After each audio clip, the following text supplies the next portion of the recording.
Hello everyone, and welcome to the Fictional Vortex. So we are back with an interesting movie on what if Naruto Awakens potential Bloodline of Ninja Soul. But before we start, I just want to remind you to please subscribe to my channel and hit the like button if you enjoy my content.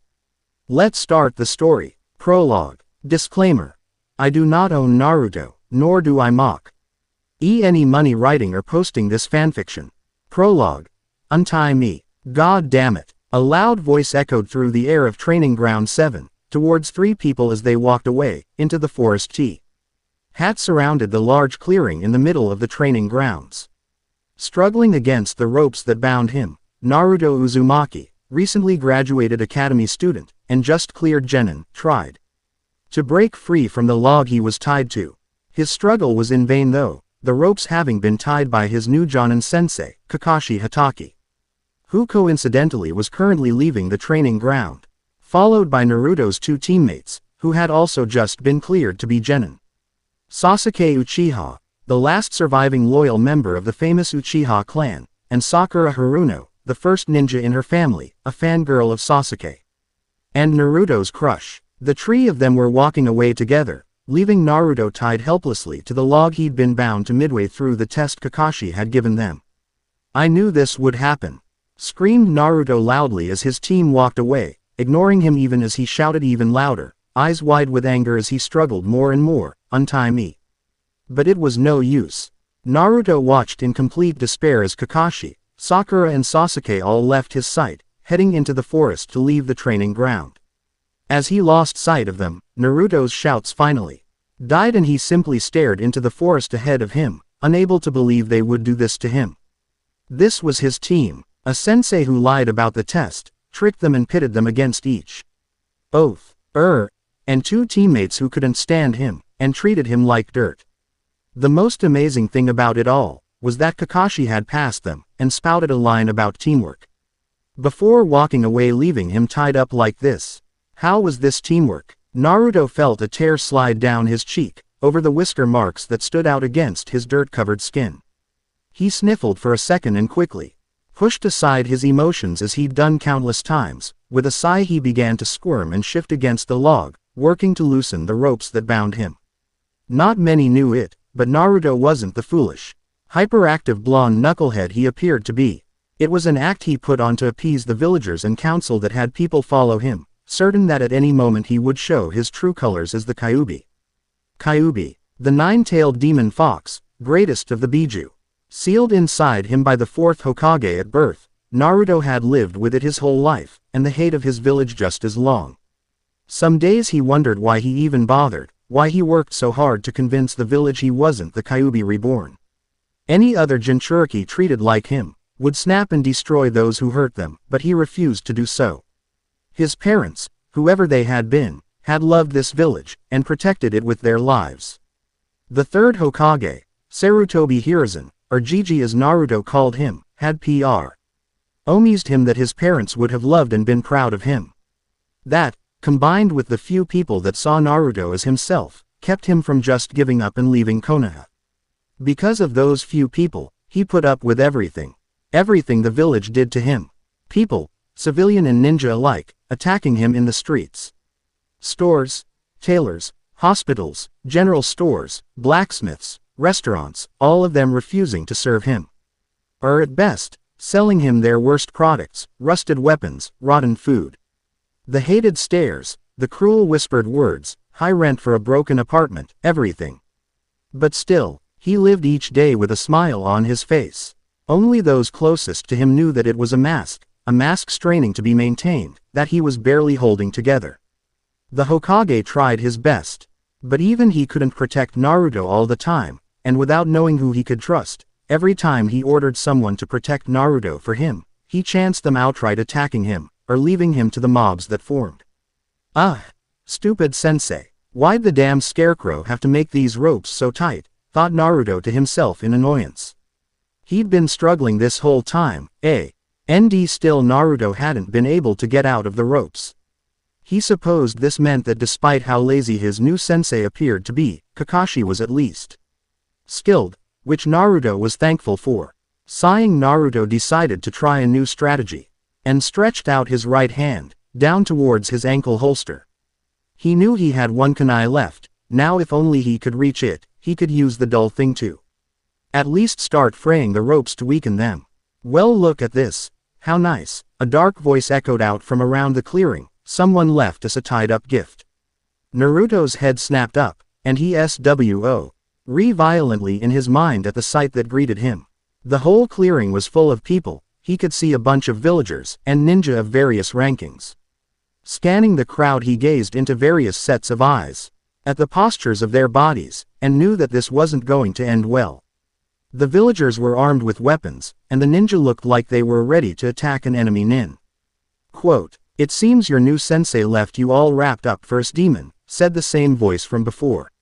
Naruto's gaze snapped to his right, to see a ninja leaning against the log to his right. He felt his EY's widen immediately at the sight of the ninja, not because he was carrying some huge weapon, or looked any more angry than anyone else, but because the ninja was wearing an Anbu mask, Owl, the Anbu, that had been assigned to his protection this month by the Hokage. It had been years since an Anbu had betrayed the Hokage to attack him, but those attacks had always been the worst. "Let me out of here. I haven't done anything wrong," screamed Naruto, glaring at Owl. "I'm not a demon, you ass." Owl laughed darkly. "Oh." The Anbu took a step forward, and traced a kunai along Naruto's whisker marks, cutting into them and causing Naruto to wince in pain. "Not a demon, you say?" he questioned casually. Owl stepped back, and with a gloved hand twisted Naruto's head around, letting the watching crowd see the small cut on his cheek slowly press back together as it healed. Owl stabbed the kunai into Naruto's shoulder, getting a short scream of pain from the boy, before he slammed his mouth shut, choking on his scream and glaring up at Owl.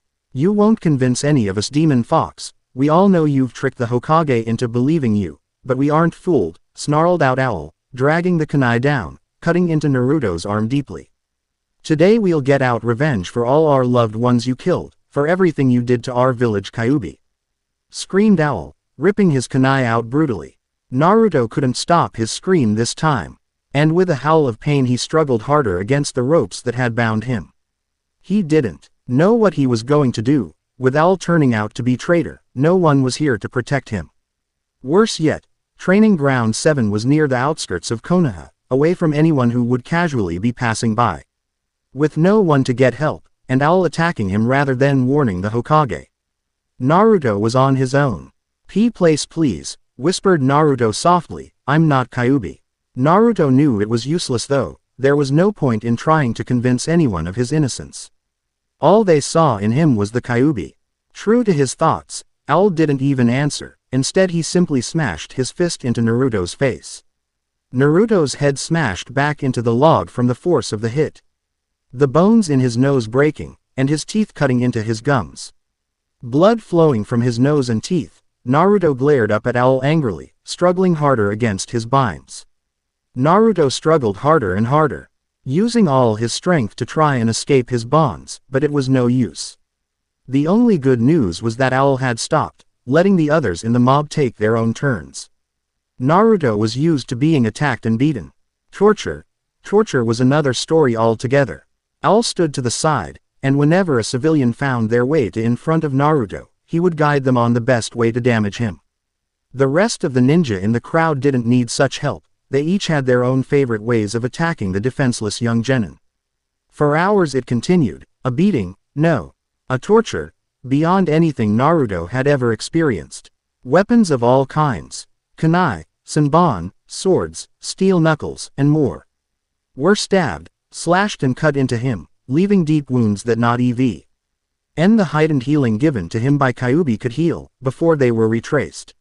Fire burned him, earth crushed him, water suffocated him, and air scared him as the ninja in the crowd unleashed ninjutsu after ninjutsu on him. The elements coming together to torture like never before. As the hours passed, Naruto's screams faded, and he stopped fighting and struggling. Blood flowed from wounds all over his body. His hair matted down with it, his clothing torn and destroyed, plain scars, and cruel words carved into his flesh. His breathing slow and shallow, Naruto had stopped thinking, his mind fleeing from the cruelties inflicted on him. Until he was suddenly brought back to the present when a kunai was stabbed into his shoulder once more, his head snapped up as he gurgled on his own blood. Owl stood over him, and after a second his cruel dark voice echoed from behind his mask. Today we rid ourselves of you Kyuubi, know that the pain you have suffered is nothing compared to what you inflicted on us. Owl ripped his kunai from Naruto's shoulder, and stepped back, making sure Naruto could see him as he moved forward. With a loud cry of victory he stabbed forward, kunai striking towards Naruto's heart. Intent to kill the cause of his family's death once and for all. Naruto's eyes fell closed, and his breathing slowed to an all-time slow, his mind blanking as he awaited the death he knew was coming. Images flashing across his brain, of the few happy times he'd enjoyed. It might have been a bad life, but he had lived his best, and had made a few friends. As the darkness began to swallow him, Naruto couldn't help but feel content for the first time in a long time. Perhaps in death he would get the things he missed in life. His mother was waiting for him in the beyond, and one day, probably soon cause of his age, Sarutobi Gigi would join him. He wondered, would Gigi avenge his death? Would Iruka, who he'd finally grown close to, would the man he considered his father figure miss him? Naruto's blood-covered face shifted. Of course Iruka would miss him, so would Gigi, and Ayame and her dad Chuki. Naruto couldn't help it, he smiled. The kunai struck. Hiruzen Sarutobi, the third Hokage, the professor, swore violently as he blazed across the roofs of Konoha, chakra flowing through his limbs as he propelled himself rapidly towards Training Ground 7. Beside him Kakashi Hatake, and his two Anbu bodyguards, Tiger and Cat surged after him, their chakra filled with worry and concern just like his. It was an amazing sight for the villagers, few could remember our calm Hokage ever looking so worried before.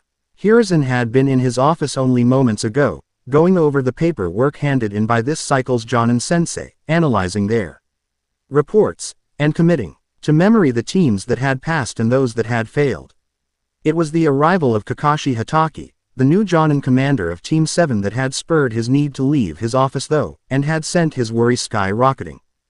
He couldn't believe the former Anbu was so careless. Had his time away from young shinobi truly been so long ago? Kakashi had come into his office, hours after all the other Jonin had reported in of course. And Hiruzen had been anxious to hear what had happened to Team 7. Naruto was on the team, and he was praying Kakashi's failing streak had finally been broken.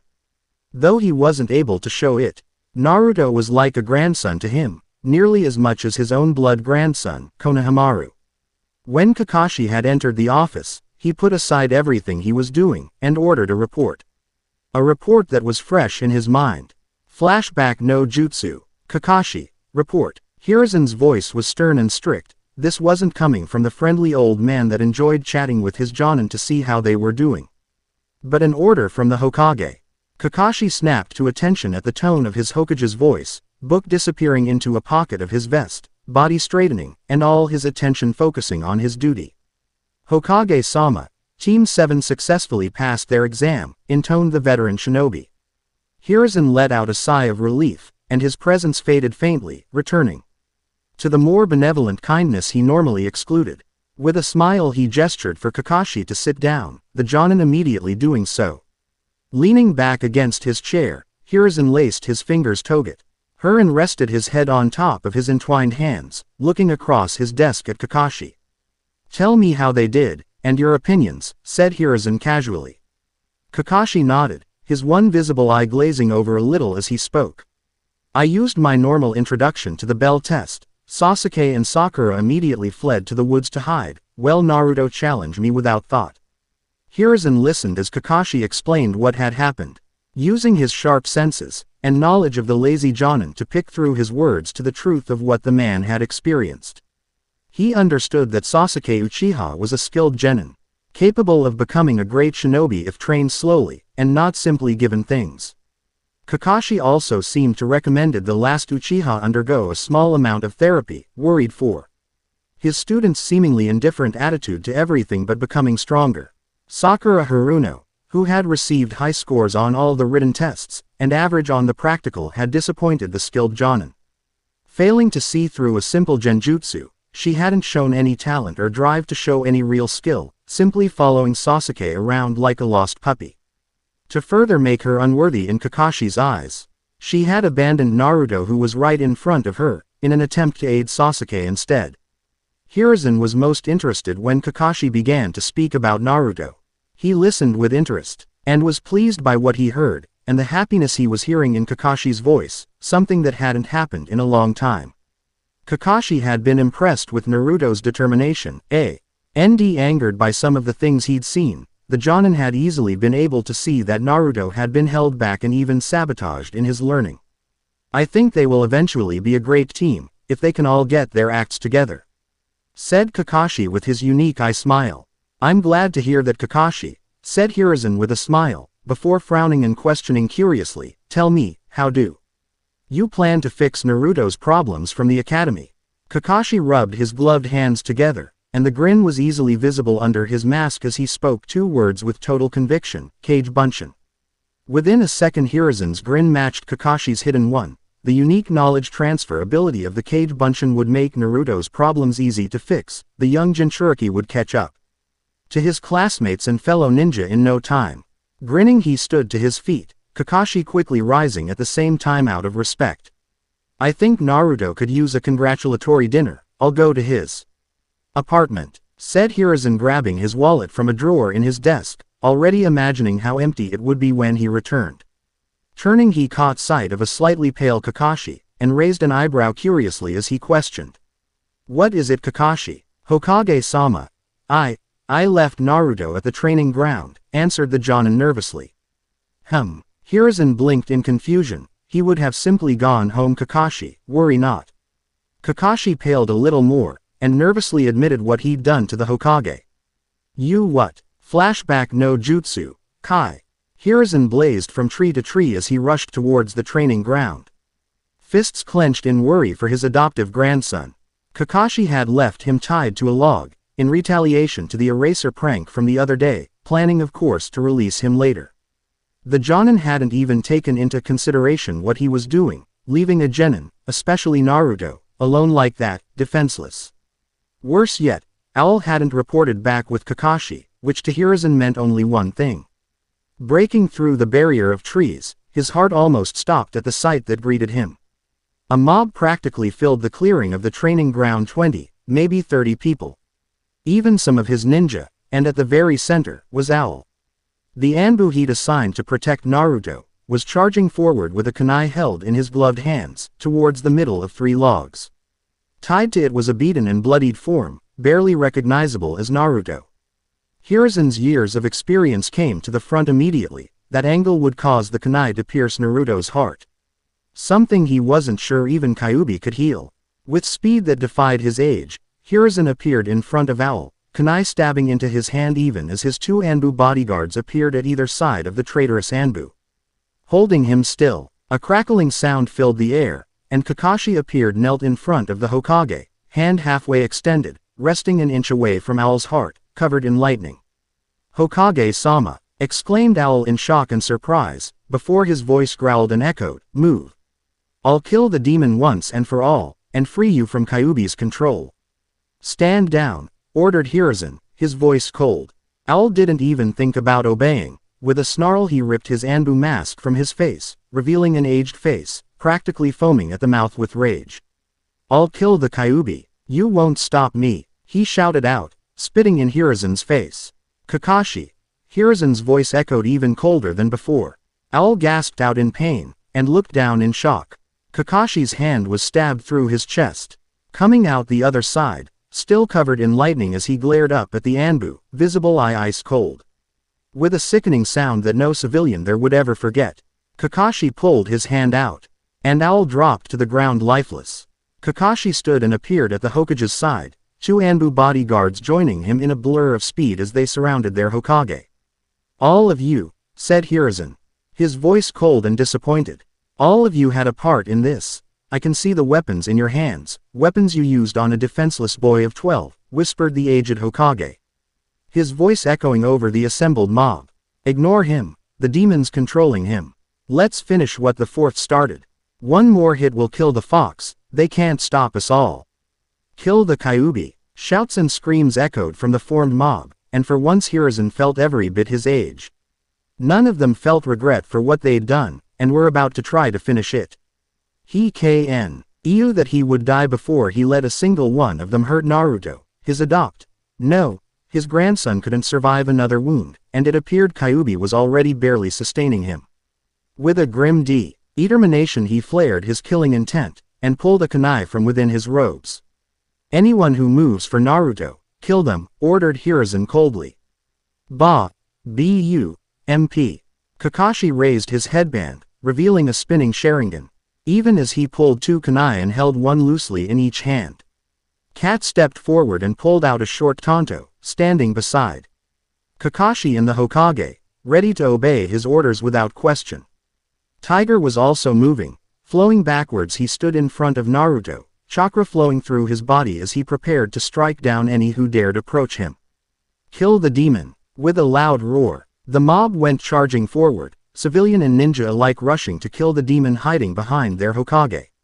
With a speed that defied his age, the Hokage cut down any who approached him. His anger for once had reached its breaking point, and he killed any that dared to hurt Naruto as they had. Beside him Kakashi and Kat both did the same. Soon half of the mob had fallen, the rest looked hesitant to attack. But it didn't last long. With a renewed roar they charged forward. Tiger was forced to step forward, as a ninja streaked past the Hokage, with a simple strike to the throat. He crushed the foolish Chunin's throat, causing him to choke to death. The mob was thinned even more, until finally only the ninja seemed to remain, a handful of Chunin, 3 Jonin, and what Hiruzen could only identify as an Anbu. Not wearing their mask. Stand down. That's an order, declared Hiruzen, not wanting to kill any more than his ninja then needed. That demon has tricked you Hokage-sama, but we will free you. Shouted out the assumed Anbu. Bump. Hiruzen sighed, and stepped forward prepared to enter what would be a much more difficult battle. As the various ninja began to gather their chakra, they were stopped as a loud echoing laugh filled the area. A screechy laugh that Hiruzen immediately knew could belong to only one person. Sure enough, as he turned around he spotted distinctive pink hair. Standing in front of the bloodied and unconscious Naruto, was Saruka Haruno, Sakura's mother, member of the civilian council. This is the end of the demon fox, screamed Saruka, plunging the kunai forward. Die. With a loud screech, Saruka plunged the already bloodied kunai in her hand forward, right into Naruto's chest, and into his heart. Saruka laughed loudly, pushing the kunai in even deeper as Hiruzen and Kakashi could only stare in horror. Tiger blurred forward to try and drag her away, wondering how a civilian had snuck past him. When something happened, the faint sound that all the ninja had been hearing came back with a powerful force. They had all assumed it was simply their adrenaline making them hear their own hearts, but this time it was impossible to mistake. It was coming from Naruto. Bah, is this how I die? I suppose it's not so bad, at least it doesn't hurt. MP. I wonder if Mom will be mad I died so soon. Will she recognize me? I hope I'm remembered. Not for Kyuubi, but for myself. Bump. It's funny. I'm not afraid. It's not cold, or dark. Bump. It's actually getting brighter. Am I going to heaven? Bump. Warmth. I feel warm. Bump. Is that my heart? Bump. This feeling. I see. Alright, I suppose one more try couldn't hurt. Bump. Saruka clutched to the kunai hilt in her hand, staring at the demon's chest as it continued to rise up and down, undeterred by the kunai plunged into its heart. She didn't understand. She had pierced the demon's heart, how was it still breathing? Surely even a demon couldn't survive without its heart. A powerful force filled the clearing, and Saruka found she couldn't move. All around the clearing the others felt the same. Pinned to their spots, everyone watched in awe as a faint fiery red aura began to circle around Naruto, slowly growing wilder and wilder, spreading out and surrounding a good foot away from the log he was tied to. Saruka looked around her in shock, the aura flowing around her, warm, so warm. A bright circle began to form at the edge of the aura, burning into the ground at its edges. Saruka began to sweat, and steam began to rise from the ropes tying up Naruto, the log slowly beginning to char and burn. Saruka began to struggle, trying to let go of her kunai, to run away, but she couldn't move. The aura around them flicked and twisted. Lines burning into the ground in a strange symbol, and a cough caught everyone's attention. Naruto's bloody head lifted slowly, his mouth twitching, opening and closing slowly. Every inch as the brutally tortured youth lifted his head caused him to cough, blood flying from his mouth and splattering the ground, ropes, log, and Saruka as he choked on his own blood. But still Naruto continued to try and speak. As his head continued to rise, Saruka began to scream as her skin bubbled and boiled, the warmth burning away the grass beneath them. The strange circled symbol on the ground glowed brightly. Naruto's head stared ahead, eyes closed. Naruto opened his mouth, his eyes opening, staring into nothingness. Goitsu. And it begins. Goitsu, Union. Chapter 2. Disclaimer. I do not own Naruto. Nor do I make any money writing or posting this fanfiction. Chapter 1 Bloody Awakening. Naruto opened his mouth, his eyes opening, staring into nothingness. Goitsu. A single word, filled with a strange power that the watching ninja and panicking Saruka had never heard or felt before. Fire filled the air, an all-encompassing inferno exploding upwards from the symbol that had been burned into the ground, blocking those within it from view. Saruka's screams echoed out unseen, but only for a moment, before dying out within the roaring inferno. The fire pulsed and circled, twisted and turned, and those watching briefly wondered if Naruto had been consumed by it as well. TCH. From within the flames, an annoyed scoff echoed, and a shadowy silhouette became visible deep within them. The remaining attackers stared in horror, unable to believe that the demon had survived such a powerful fire, but then remembered. Kyuubi was a creature of flames, and grew more angry. But they stayed themselves from moving just yet, Saruka's screams still fresh in their minds, and the Hokage and his allies still in front of them, ready to block their attempts. Even distracted by whatever was happening to Naruto, Hiruzen, Kakashi and his guards hadn't moved an inch. They stood firm in the paths of the nin who had attacked and tortured a young boy. Though worried for his grandson, Hiruzen refused to show it, and instead glared with a deadly stare at his traitorous ninja. He couldn't help but think to himself, had he truly become so disconnected, so lost, that he couldn't protect those close to him from harm? Everyone's attention was drawn back to the silhouette within the flames though, as it moved, one shadowy arm raising into the air across its shadowed chest. He was right. These flames do soothe the pains of my soul, said the silhouette, voice raspy. The silhouette snapped his arm out with a flick, and the flames around him exploded outwards, dissipating into the air. As the flames faded away, the log that Naruto had been bound to was revealed, charred to a crisp, ropes nowhere in sight.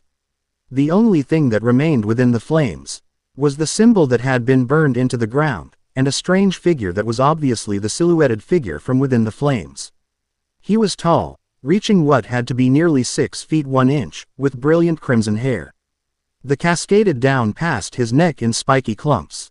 His eyes were what really drew attention though. Bright cerulean blue eyes starred out from the figure's aristocratic face, pupils slit demonically.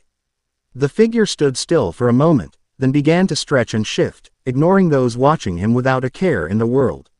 His stretching drew attention to the rest of his body. The stranger's body was toned. He appeared extremely agile, with a thin layer of barely visible muscle on his frame. On his upper body was a badly torn and ripped black shirt, which flowed down into a pair of baggy, bloodied orange jumpsuit pants. The baggy, bloodied jumpsuit pants weren't drawing the most attention though, it was what poked out the bottom of them that was where a ninja or civilian would normally be wearing their shoes. The strange figure wasn't wearing any, now that wouldn't be a problem, except it wasn't feet that were visible. The figure stood on the ground on a pair of furry clawed footpaws, covered in a dark orange-red fur that flowed upwards, implying more than his feet were covered. Uncaring of what anyone was currently noticing, or thinking for that matter, he figure was staring calmly at his right hand. His hand was normal, all the way until it reached the fingers, which were tipped with deadly-looking sharp claws. With a sigh and a shake of his head, the figure turned towards his watchers and shrugged. "This is an interesting feeling," he said, voice raspy and deep. "Identify yourself," Hiruzen shouted out, already suspecting the answer, but unsure of how it was possible. "TCH. Foolish Nigan. Names are so important to you, said the figure with a scoff, before turning to Hiruzen and bowing low, smirking as he straightened and spoke. If you can't recognize me, Gigi, then perhaps you have gone senile. Naruto, exclaimed Kakashi in sudden realization, staring at his transformed student in shock. Naruto turned towards Kakashi, and after a second of staring at the Jonin, nodded. Correct, he intoned firmly, before chuckling and pointing at Kakashi with wide eyes, exclaiming loudly, I thought you only had one eye, Cyclops. Kakashi blinked, and began to laugh. The faint chuckle of two Anbu joining him a second later. Hiruzen meanwhile was staring at Naruto in shock, taking in the changes his grandson had apparently undergone. He was reassured by the way Naruto seemed to be acting, that despite how much it looked like Kyuubi may have taken over, it didn't have complete hold on the boy. But it was also apparent, by Naruto's NCE and weary look under his cheerful bantering of Kakashi, that he was waiting, prepared to be attacked. Demon, shouted one of the Chunin, appearing in front of Naruto in a cloud of leaves. Kakashi, Hiruzen, Cat and Tiger all blurred forward, prepared to strike down the Chunin before he could hurt Naruto. But they were all shocked to a stop as Naruto acted instead, clawed hand snapped out, wrapping around the Chunin's gloved one, and throwing him over his shoulder with deceptive ease and incredible force. The Chunin flew a good few feet, and crashed down brutally atop the charred log Naruto had been tied to, which collapsed into ash from the Chunin's limp weight. Seeing their comrade defeated by the boy they had so easily been torturing earlier, spurred the remaining Chunin and 3 Jonin to all charged forward at once. Sharp slit eyes turned towards them, counting 11 attackers in total as they charged. He watched Kakashi, Gigi and the 2 Anbu turn to stop them, and scoffed mentally. He needed no help in dealing with this weak human trash. In a blur of superhuman speed he appeared in front of his protectors. Die, he intoned coldly, eyes cold as ice. It was over before it even began. Naruto moved like lightning, striking down all 8 Chunin and 3 Jonin who had attacked him. It happened so fast that Hiruzen, Kakashi, Tiger and Cat weren't able to help him. The Y could only watch in surprise as the transformed genin struck down his attackers with brutal efficiency. He didn't kill them though. Broken bones, ribs, snapped wrists, and internal bleeding were the worst of their injuries. This is the difference between us, Nigan, said Naruto coldly, just like it was for you. Every fiber of my being is telling me to kill you. Naruto's clawed hands twitched, dripping with blood from where he'd clawed across a Jonin's face, but I can control my instincts, unlike you. Naruto turned away from them, facing the Hokage for a second before sighing and turning more. Everyone followed his gaze, and found themselves staring at the lone attacker remaining on the grounds.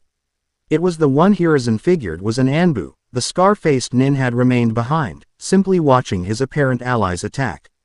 Now that he was alone though, his chakra was rising, and he was preparing to attack. I can feel it. Naruto trailed off, his eyes narrowing as he stared at the nin. Your hate, your rage, the malice that has filled your soul. Naruto stared across the clearing at the nin, and his eyes slowly began to glow an eerie white. Across from him the nin shifted back as if struck, before recovering and beginning to walk forward towards Naruto, who wasn't moving an inch, and didn't even look ready to protect himself. He simply stared ahead at the nin, eyes piercing into the man's very soul. Akira Naren, said Naruto softly, his voice echoing eerily, so the Kyuubi killed your little brother, the last of your family, and now you wish for revenge by killing me. Naruto's voice echoed eerily, but was firm, filled with pure understanding. I see, so the roots of Konoha gave you strength, but know this Naren-san, killing me will not bring back your little brother, said Naruto. Shaking his head sadly, Kakashi watched in shock as the normally hyper Naruto talked calmly to someone about to attack him. He had never heard Naruto sound so mature before, even the times he'd protected the young boy as an Anbu.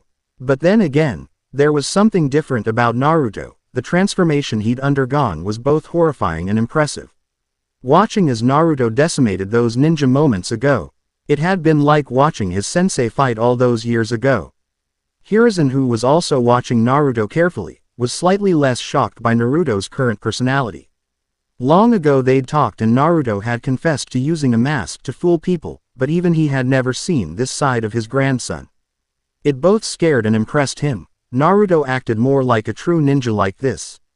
But at the same time, Naruto was far too mature for his age, and it saddened him that his grandson already had such life experience. "I will kill you, demon," said Akira as he began to pick up speed. "Not for the root, not for all those that hate you, but for my brother."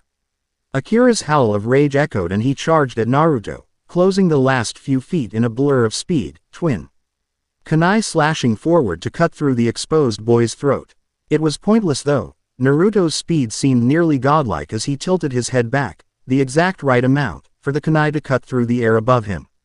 In a blur he had disarmed the rage-filled root nin, slammed an elbow into his chest to force him to keel over, and grabbed his head with two hands, bringing it down to meet his rapidly ascending knee.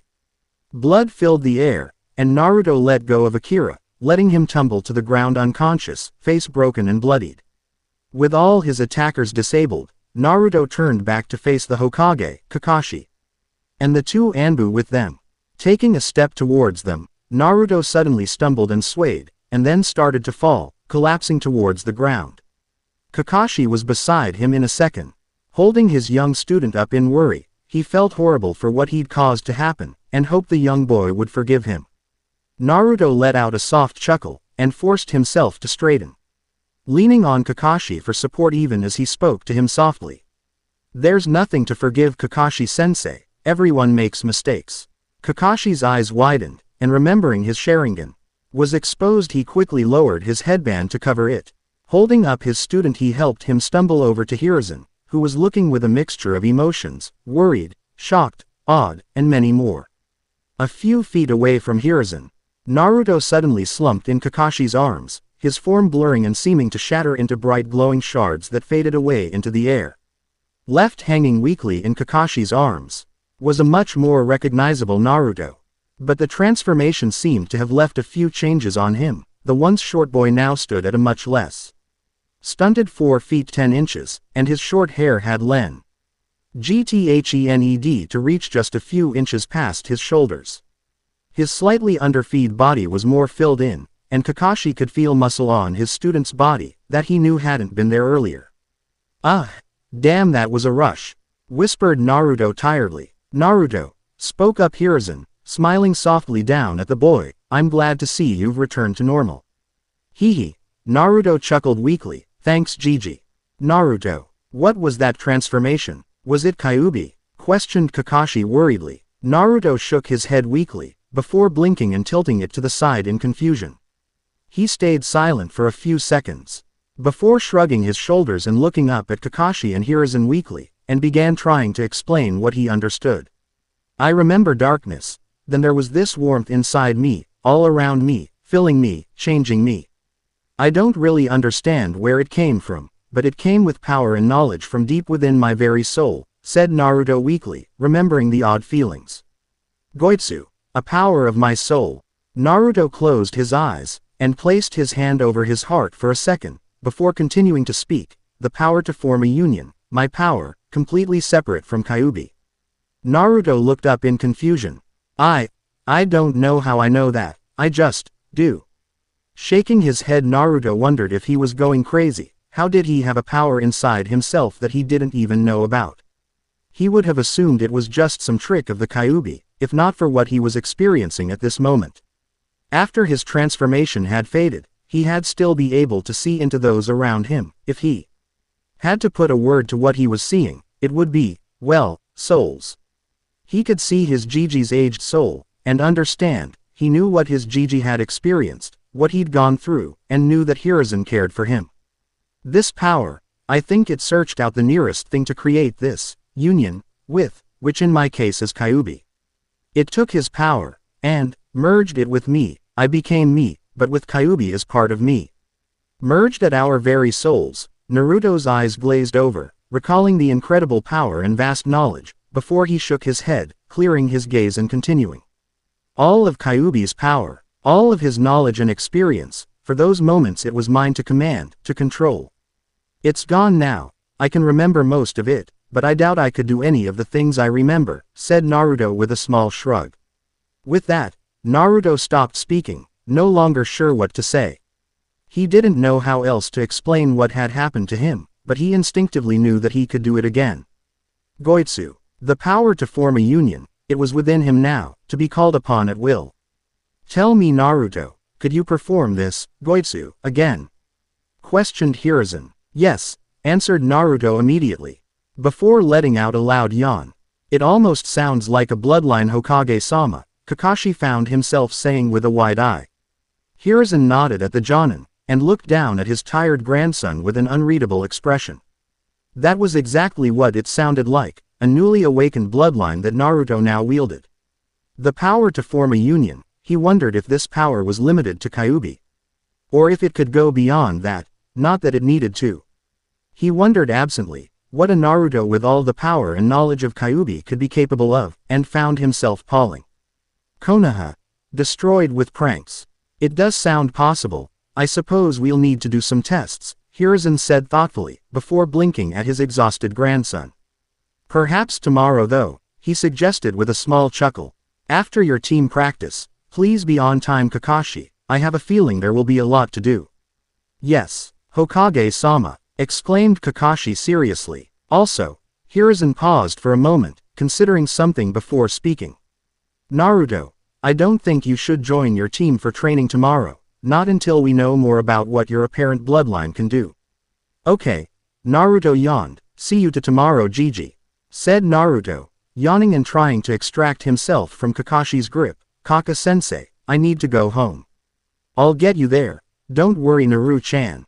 Kakashi's eyes smiled down at him. And Naruto was too tired to even complain about the childish name. Yawning he rested his head against his sensei's Jonin vest and nodded. Kakashi blinked as Naruto began to snore right away, apparently the torture. Awakening of a new bloodline, and then fighting transformed with Kyuubi was too much for the stamina god that was Naruto Uzumaki.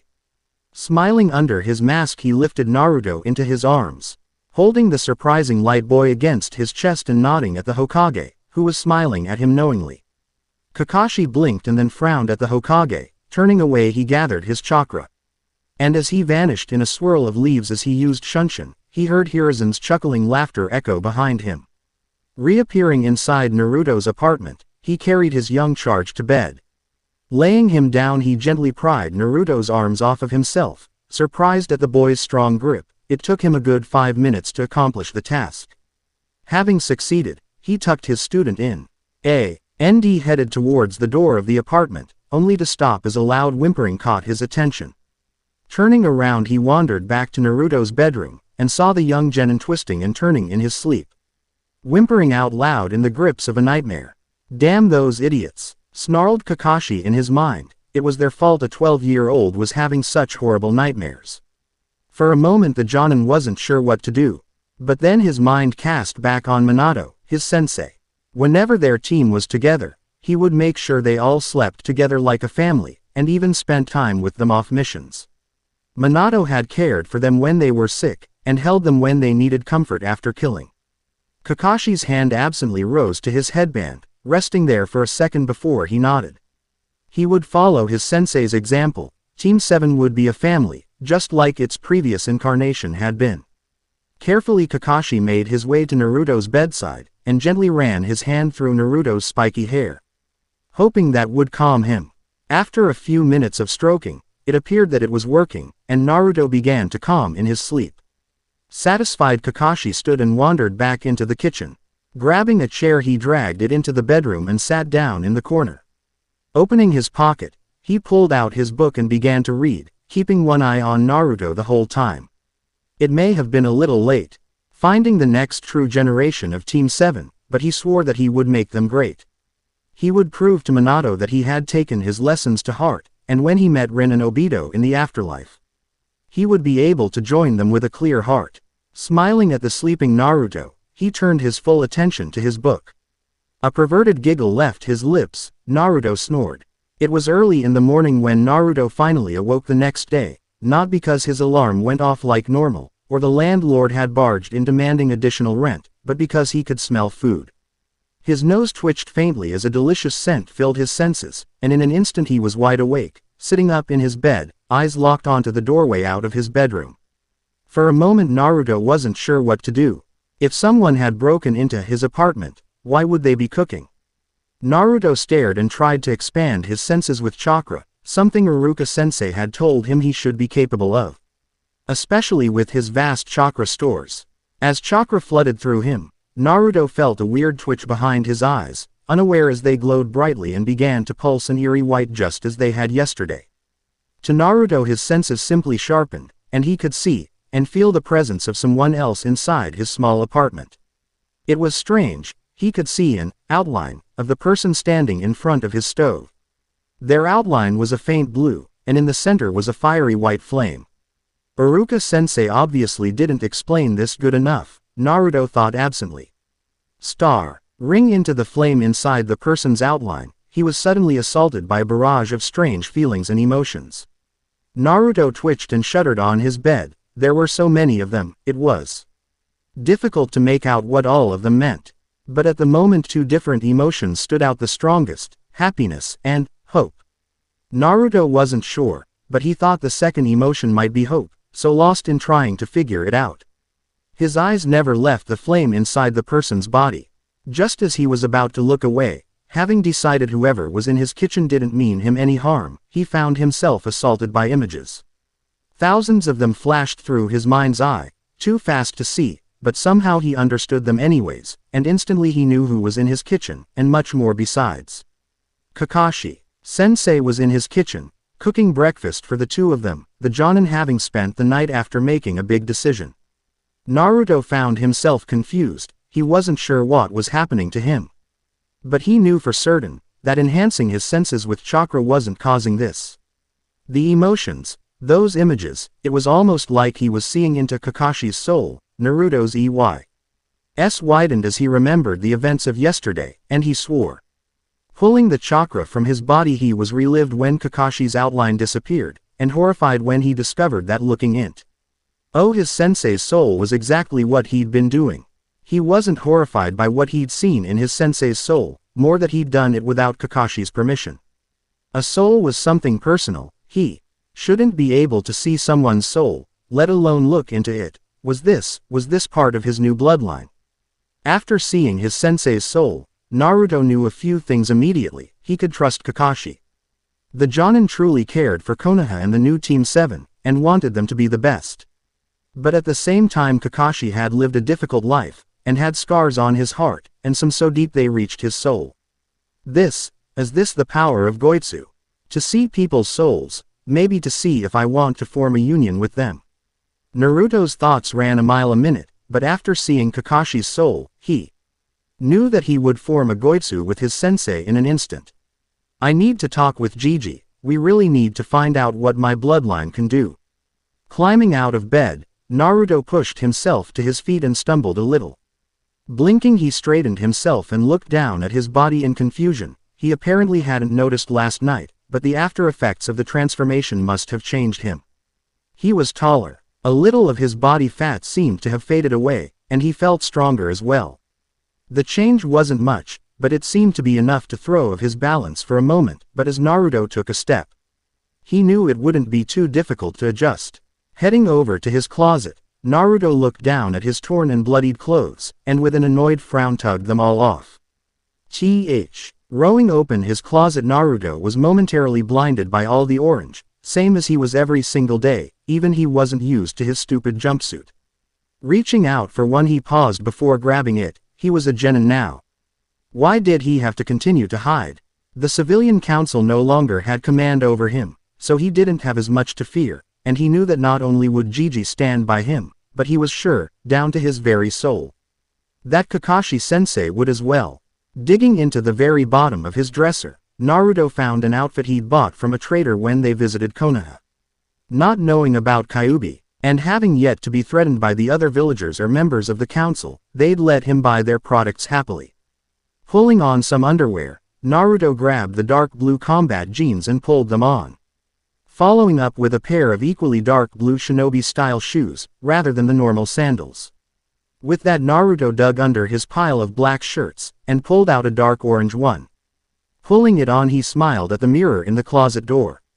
Much better, hee hee, I wonder what Kakashi-sensei will think of this. Chuckling, Naruto closed his closet with a flick of his wrists and grabbed his headband. Tying it around his forehead, he made his way into the kitchen. Silent footsteps allowing him to get within striking range of Kakashi, before he deliberately made some noise. Kakashi turned around in surprise, his one visible eye widening faintly, before he smiled and patted Naruto on the head, ruffling his hair. Naruto stared up at Kakashi in surprise, before blushing faintly and mumbling out a, "Mornin'." "Yo," returned Kakashi cheerfully, "you're pretty sneaky for such a loud kid, I almost missed you walking up on me." Indeed, Kakashi was amazed by Naruto's small display of stealth skills. But as he thought about it, he found it wasn't very surprising. Naruto had gone around in a bright orange jumpsuit, and managed to dodge, hide, and escape from fully trained Anbu. Well, he was still an academy student. Smiling down at the young Jinchuriki, Kakashi was happy to note that he didn't look depressed or anything, and seemed to be taking yesterday's events in silence. "Yeah, I'm pretty good at stealth. It's my highest skill set," admitted Naruto easily to his sensei. "I read about a Jonin in the mist who used a silent killing technique. It's what I'd like to learn eventually." "Really? I know a few basics from my days in Anbu. I'll help you get started when the team moves on to styles and techniques. For now, we'll focus on teamwork and taijutsu though. A good foundation is needed to grow strong." Kakashi's voice was firm, brooking not arguments or whines about wanting to learn ninjutsu. "That's good," said Naruto immediately, surprising Kakashi. "Mizuki was our taijutsu teacher. Taught me a bogus style. I can't even perform the cookie-cutter academy forms properly, sensei." Kakashi's visible eye narrowed, and he smiled coldly under his mask. His fist clenched around the book he was reading in his left hand, and the handle of the frying pan he was using cracked before he came to his senses. Ignoring the damage he'd done to the pan, he continued to cook. Nodding back at Naruto and considering what style would suit the boy best. "I'll need to see you fight more, but I know a few taijutsu styles and I have a friend that could help as a last resort," decides Kakashi. Praying that he won't need to get guys' help to aid Naruto. "Also, I like the new outfit," decided to forego the jumpsuit. "I'm a ninja now, civilian council can't bother me nearly as much," said Naruto. Explaining his reasons for the jumpsuit subtlety at the same time. Understanding, Kakashi nodded and turning around headed over to the table, scooping a generous helping of bacon, eggs, sausage, and hash browns onto Naruto's plate. Then he moved over to his own plate and filled it with the remainder. Putting the pan in the sink, he sat down with Naruto, and I smiled. "Eat up, cute little genin need all their strength," he teased. Naruto grumbled a little about being called cute, but quickly got to work on the delicious-looking breakfast. He wasn't a very talented cook, so even if the stores would have let him buy food, he doubted anything he made would look this nice. Naruto swallowed another furkful of eggs, and decided that his food would likely taste worse than this as well. Kakashi was a pretty talented cook. This might even be better than instant ramen, but not Ichiraku, that was way better. "This is pretty good, Kakashi-sensei. I'm surprised you can cook with just one eye." Naruto teased his Jonin sensei back, absently polishing off the rest of his plate. "You just aren't talented like me, little Naru-chan," teased Kakashi right back. Naruto chuckled and nodded. Pushing out his chair, he climbed back to his feet. "I think I'm going to go do some shopping. What time should I meet you at Gigi's office?" he asked, grabbing his supply pouch and attaching it to his waist. Looking up, he met Kakashi's single eye, that was once more doing his sensei's eye smile thing. "A little afternoon, Naruto. We won't be doing much today, hard to work on teamwork if we're missing a member," answered Kakashi with a chuckle. Naruto nodded. "Alrighty, see you then, Kaka-sensei." Smiling, Naruto pulled open his window, and jumped out to the roof below. Kakashi watched him go as he slowly finished off his breakfast. He'd only been in Naruto's apartment for one night, and already he'd noticed things that worried him. Naruto's apartment was mostly broken and destroyed. The room was almost falling apart, the walls seemed to have been repainted countless times, and Kakashi's sharp senses could pick up the faint smell of dried blood. He was almost certain that Naruto had been attacked in his apartment, which begged the question of how his attackers had gotten inside. Heading over to the window to follow Naruto out, he was supplied his answer. As a click, echoed through the apartment, followed by the door starting to swing open.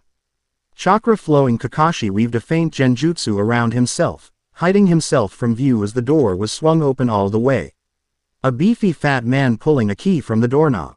Kakashi was about to lower his genjutsu and confront the man, but stopped as he stepped aside, a flood of civilians slowly entering the apartment. "The demon should still be asleep. I'm sorry, but this is all I can do," said the beefy fat man, pocketing the key with a cruel smile. "You've done plenty. We'll finish off the demon, thank you Horatio," said one of the civilians. Kakashi watched as Horatio closed the door, and another click echoed through the apartment. He put it together right away. Horatio was obviously the landlord. And he'd just unlocked Naruto's apartment while his student was supposed to be asleep.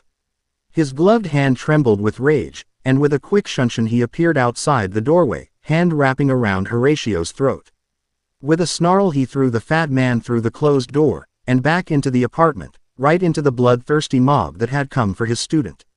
Stepping through the shattered remains of the door, he glared with his one visible eye, and held up his right hand. Horatio stumbled to his feet, and opened his mouth. His words left as he, along with the rest of the gather. Mob stared in horror as the Jonin's lighting-covered hand.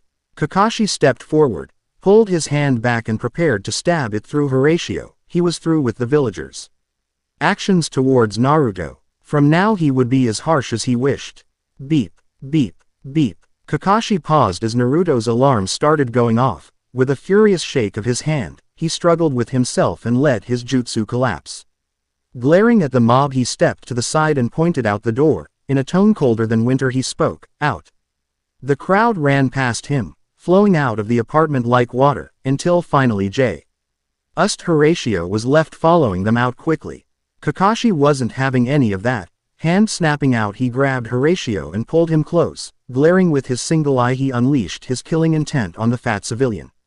"If you ever do something like that again, I'll kill you," he snarled darkly, before throwing Horatio out of the apartment. Watching the fat, weeping man run away, Kakashi breathed slowly to calm himself. Putting his hands together he surged his chakra and created a single cage bunshin, ordering it to pack all of Naruto's supplies. He headed out of the apartment.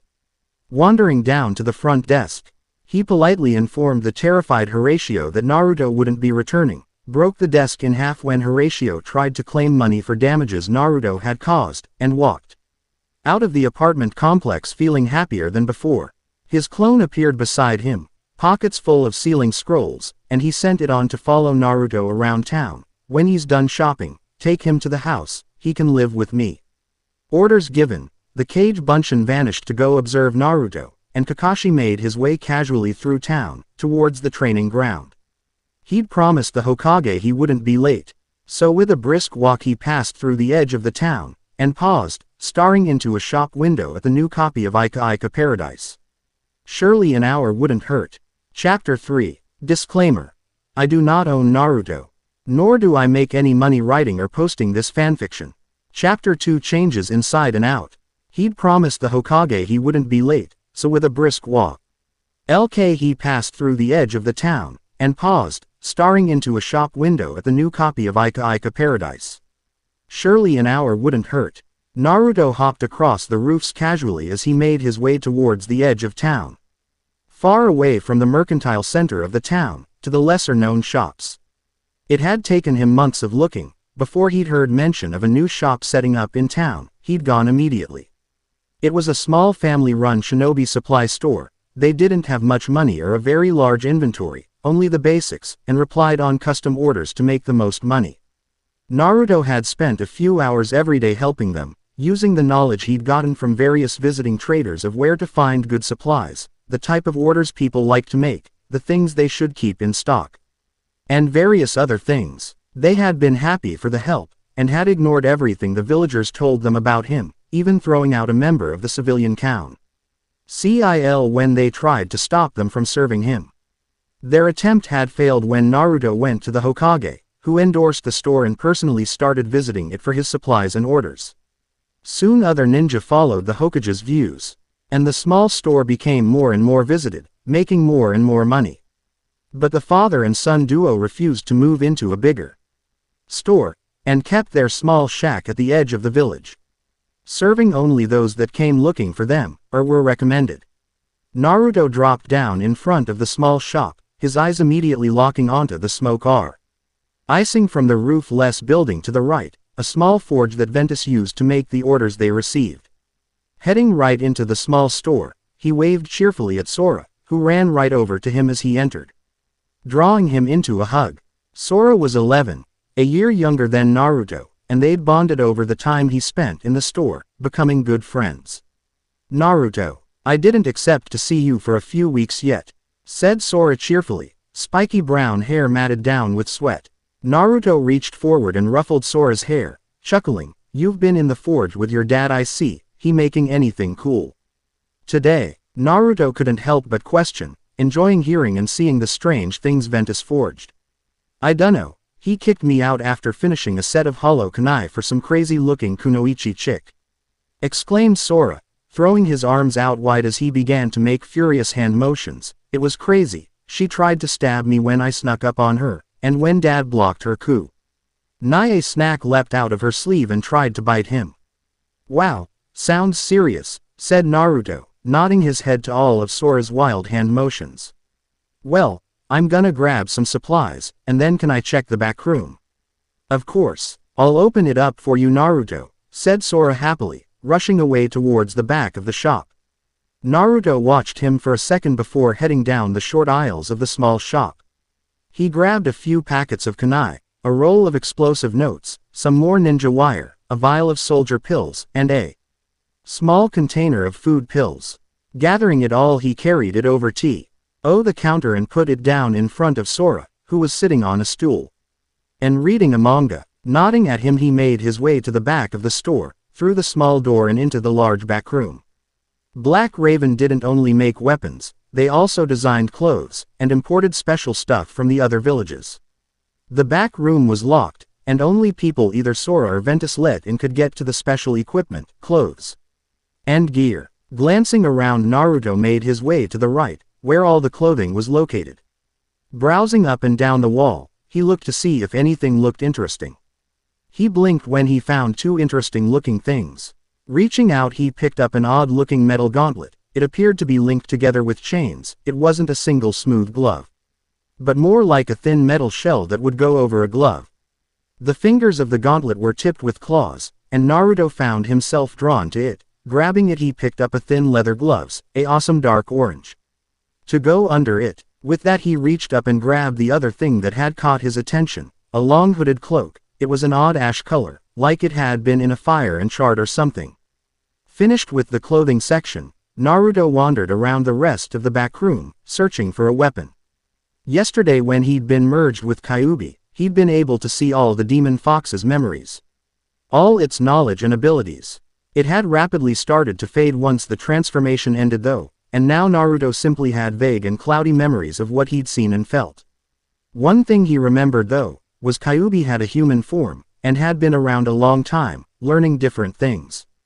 Though he couldn't remember any of Kyuubi's knowledge, ire had risen in him after seeing his memories, and knowing Kyuubi's deadly techniques yesterday. He'd been forced to fight with his clawed hands, using Kyuubi's deadly mix of ancient taijutsu styles. But taijutsu wasn't the human form Kyuubi's forte. No, Kyuubi preferred using bladed weapons of all kinds. Some of the techniques he'd seen were so amazing, and now Naruto couldn't help but want to wield some type of blade. Not only would it set him apart from the other genin, none of whom used any sort of weapon, but if he ever merged with Kyuubi again, he'd have a blade available. But as he wandered the back of the shop, he found himself shaking his head in disappointment. Everything was top quality, of course, but nothing was really calling out to him to use. Clothing in hand, Naruto left the back room. Putting it down on the counter, he smiled at Sora. "Find everything you wanted, Naruto?" the slightly younger youth questioned, closing his manga and starting to add Naruto's purchases together. "Yep, for the moment at least," responded Naruto with a smile. "You only got clothes from the back room. I thought Dad told you that you could have a free weapon from it after you became a genin," said Sora, a little confused, even as he started to bag Naruto's purchases. "Yeah, nothing really called out to me though," explained Naruto with a shrug. Sora nodded and handed Naruto a bag full of the supplies and clothes he'd grabbed. Waving him off with a smile, "See you next time, Naruto." Naruto nodded at Sora and headed out of the small shop, exiting the door he stopped before he could run in. Oh, the person that had appeared in front of him. Not really enjoying being close to people, Naruto stepped back, so he could put some distance between them, and get a good look at whoever was in front of him. "Ah, good Naruto, you're here, that's great, come with me." Naruto had no time to react as a gloved hand wrapped around his wrist, and started effortlessly pulling him along behind the person he now recognized as Ventus. Sora's dad wasn't very bulky or muscled. He was actually very thin, and his muscles were barely visible. He stood at about 6 feet, and had bright golden blonde hair. Naruto was used to Ventus's weird behavior by now, the rapid speech without pauses, and for the man to decide what other people needed before they asked for anything. He was also used to the man's unnatural strength. When he'd been grabbed, Naruto had reinforced himself with chakra to pull away, but still Ventus was casually pulling him along. They were almost at the forge before Naruto finally regained his senses and began following Ventus of his own violation. "Ventus, what's so important? I thought you were working on an order," questions Naruto as Ventus pulled him through the door into the roofless forge. But I'm done already. I was making something really special. It came to me months ago and I've been working on it when I had time. I finally finished it last night."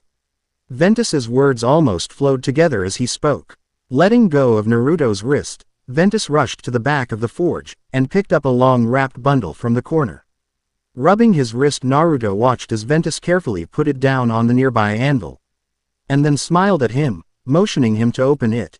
With a casually raised eyebrow, Naruto reached forward and untied the string holding the bundle together, before carefully unwrapping it. Wondering what Ventus was going to show him this time. It was a sword, but it was unlike any Naruto had ever seen, not a katana, ninjutsu, tanto, or any of the normal swords he saw carried around by various older nin. It didn't even look like the weird swords Naruto had seen Kyuubi using in the Fox's memories, though it did resemble those thicker, straight swords he'd seen those heavily armored opponents use. Putting those thoughts aside, Naruto more closely examined the strange-looking blade. He started with the hilt. It was thinner than what he was used to seeing. Made of a bronze-like metal which folded in on itself multiple times circularly, in a very intricate design. The hilt was curved slightly, and wrapped with black leather around the center, obviously. Why, so it wouldn't slide out of its wielder's hand. At the crown of the hilt, surrounded by spider-webbing metal, was a clear crystal or stone of some kind. The hilt flowed into the strangest guard Naruto had ever seen. It reminded him of an Ouroboros he'd seen in a book once, but with dragons instead of snakes, and made of the same off-colored bronze. 3 of them circled, each eating the other in an amazing flowing design. But it was the center of the Ouroboros that really drew attention. Metal flowed into the center into a thinner circle, that was carved with hundreds of tiny symbols, that Naruto thought might be seals. The guard flowed seamlessly into the hilt, 2 black pieces of metal on either flat side of the blade, before carving upwards into a long silver metal blade. The blade was perfectly straight, thicker than a katana, with a sharp, deadly-looking edge on one side, and a perfectly smooth edge on the other. The blade had nothing on it, and was perfectly smooth, the odd silver metal glittering against the fires of the forge. "It's amazing," whispered Naruto to Ventus in awe. Ventus smiled brightly, and clapped his hand down on Naruto's shoulder. "I'm glad you like it. I made it for you after all. I know you'll use it well. Now get going, you probably have a team meeting you're going to be late for." Ventus re-wrapped the bundle in a flash, dropped it in Naruto's protesting hands, and ushered him out of the forge all before Naruto had a chance to do much more than stutter a week, and no, wait, I can't, before the door to the forge slammed shut in his face. Naruto stared at the door for a few minutes, before slowing looking down at the bundle in his arms, a brilliant smile stretching out across his face. "Fine," shouted Naruto through the door at Ventus, "everyone will get to see your amazing sword, Ventus, in the hands of their Hokage." The sound of metal hitting metal echoed out of the forge, and Naruto left, a wide smile nearly permanent on his face. 2 hours later, Naruto sat on the fluffy mattress of his new bed, staring at his new bedroom with wide eyes, and trying to come to terms with what was happening. He'd finished all the shopping he wanted to do in the village, and was carrying everything home, a few shadow clones trailing behind him with the stuff he hadn't been able to carry by himself. When Kakashi had suddenly appeared in front of him, and told him in a deadpan voice that he no longer had a room at the apartment building, Naruto had been crushed, for all of 7 seconds, before his sensei had told him he would be living with him now. Following Kakashi, they'd arrived at a small house by itself, surrounded by forest on all sides, off the beaten path of the village. Kakashi had unlocked the door, told him to make himself at home, and that his room was last door on the right, before vanishing in a puff of smoke, letting Naruto know it was just a shadow clone.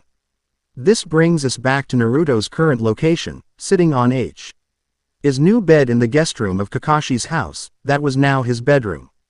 Boxes, and what he recognized as sealing scrolls, littered the ground of the room, containing all of Naruto's personal belongings and supplies.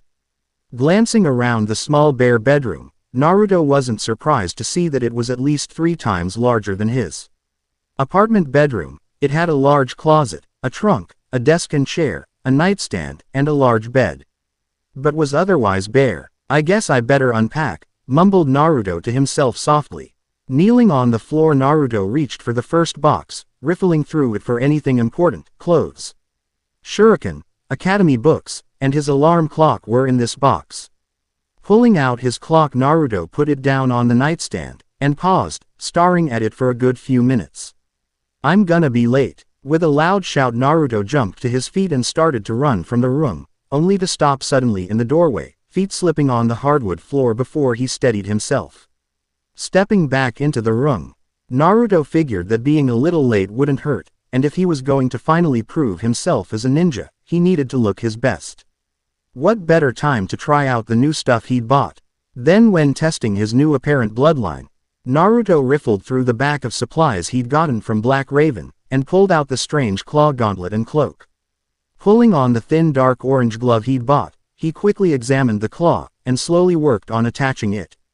The claw unlocked down the wrist, and locked in place around his own, the claws slipping over his fingers comfortably. Opening and closing his hand, Naruto stared at the deadly-looking claw with a bright grin. It was definitely an unusual piece of equipment, and he couldn't wait to start figuring out ways to use it. With the claw firmly attached to his left hand, Naruto pulled out the cloak he'd purchased, and opened it up to pull on, pausing as he noticed an odd piece of cloth in the middle. The cloak hung open all the way down, except for the very top, where a thin piece of cloth stretched up from the neck, and held the 2 sides together. A little confused, Naruto eventually pulled on the cloak, and slowly fiddled with the piece of strange cloth. It took him a few minutes, but eventually he figured out what it was. The cloth was some type of face mask, designed to be part of the cloak, likely to help hide the wearer's face when they pulled up the hood. Grinning brightly, Naruto did both, and quickly rushed to the nearby mirror. Staring into it, he couldn't help but grin brightly. You could barely tell it was him. A faint clump of blonde hair stuck out the hood, but his whisker marks were covered. Only his bright eyes were on display, standing out in bright contrast against the shadow the hood cast over his face. Leaving his hood and face mask up, Naruto headed over to the wrapped bundle resting on his bed. Unwrapping it, he lifted out the sword Ventus had crafted for him. Its sheath was a deep midnight black, and reinforced with the same odd bronze metal at certain points to protect it. Pushing open his cloak, Naruto threaded the sheath through the nearly invisible loop at the side of his pants, making it look like the sheath was actually hanging in the air at his waist. With careful hands he slid his new sword into the sheath, before lowering his cloak into place. The ornate hilt the only visible part of his new blade remaining. With his preparations complete, Naruto rushed out of the apartment and towards the Hokage's tower. As he jumped from branch to branch, Naruto couldn't help but wonder why Kakashi was being so nice to him. He knew the Jonin didn't hate him like most of the village, but still, Kakashi was going out of his way to help him, and Naruto was a little weary. The last time someone aside from Gigi or Ventus offered him meaningful help, he'd been betrayed. But for some reason, he knew that Kakashi wouldn't do the same thing. It might be his new bloodline, or the aftereffects of seeing Kakashi's soul, but he knew that the white-haired Jonin meant him no harm. Jumping from the last tree to the nearest roof, Naruto casually jumped across them as he made his way to the tower. Absently he noticed that the ninja he passed by on the roof were giving him weird looks. A few of them looked a bit suspicious as well, and more than once a few of them tried to follow him, only to get lost as Naruto jumped between the shadows of the roofs. Naruto had always known he was stealthy, but this new, non-orange outfit appeared to be making him even more so. And he loved it. Naruto dropped down in front of the Hokage's tower, walking past the two Chunin guards at the entrance without a word. Making his way up the tower he found himself in front of the Hokage's office in no time at all, and quickly pulled open the door and walked inside, ignoring the secretary as she screamed at him loudly. Gigi had given him permission to enter his office at any time. After a series of new secretaries had blocked him from entering, leaving him without food, money or shelter in his younger years. Slamming the door in her face, he turned around, and was greeted with the sight of an amused Hokage, sitting behind a massive stack of paperwork, pipe held loose in one hand, official stamp in the other. "Hey Gigi," Naruto exclaimed happily, wandering forward and flopping down in the only chair in front of the Hokage. "I can see you're pretty busy. Should I come back, for whatever we're gonna do, later to give you some more time?" "Welcome Naruto. I'm glad to see you've arrived without any significant problems," said Hiruzen, the relief in his voice easily recognizable, before his eyes glazed across the paperwork in front of him. I'm afraid coming back later wouldn't make a difference, damn paperwork." Naruto chuckled quietly to himself, well aware of his adoptive grandfather's annoyance with the massive amount of paperwork he always seemed to have. Relaxing into the chair, Naruto looked across the Hokage's large desk, and smiled at the man behind it. Folding his arms in front of him, Naruto clasped his right hand, with his clawed left hand. Enjoying the surprised look on his Gigi's face at the sight of such a unique weapon. "So," Naruto trailed off, smirking wide, "I bet you a full meal at Ichiraku that Kakashi won. Be here for another 2 hours at least Gigi." Hiruzen chuckled, "I'm afraid you'd lose the bet my boy." Pausing he sucked in a healthy draw of smoke from his pipe, and continued, "Because Kakashi is already here." "Yo," Kakashi's voice echoed from the window to their right. Naruto and Hiruzen turned at the same time, Naruto in surprise, and Hiruzen in annoyance. Honestly, why couldn't his ninja use the door like everyone else? Sure enough, Kakashi was kneeling in the previously closed window, book held in front of him as he read from it cheerfully, eyes smiling and waving at Naruto and Hiruzen at the same time. Naruto's eyebrow twitched faintly, and the urge to unleash his super pervert crushing technique increased astronomically. "Glad you could join us Hatake-san," said Hiruzen, speaking quietly. Eyes narrowed at the Jonin. Sorry if you hate to wait Hokage-sama," said Kakashi lazily, closing his book and slipping it into his pouch. "I'm here now though, so, how are we going to begin?" Kakashi's visible eyebrow raised in question. "Well, first of all, it won't be here we do the testing," informed Hiruzen as he stood to his feet, robes billowing faintly from the open windowed breeze. "Kakashi, we'll be going to Training Ground Zero, you know the way correct?" Kakashi nodded, and quickly vanished in a swirl of leaves, leaving a faintly confused Naruto behind with the Hokage, whom was currently running a bloody finger over a part of the wall, which suddenly began to glow, revealing a small hollow area. Naruto didn't see what the Hokage took out, but the next second the wall was filled in again. And the Hokage had put a firm hand on his shoulder. "Brace yourself," warned the Hokage, before he used Shunshin. Naruto braced just in time, the odd sensation of being led along faster than he'd ever moved before filled him, before he found himself beside the Hokage, in the middle of a large forested clearing.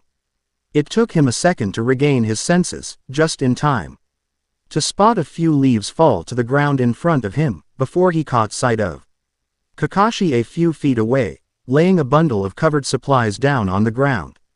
"Welcome to my private training ground Naruto.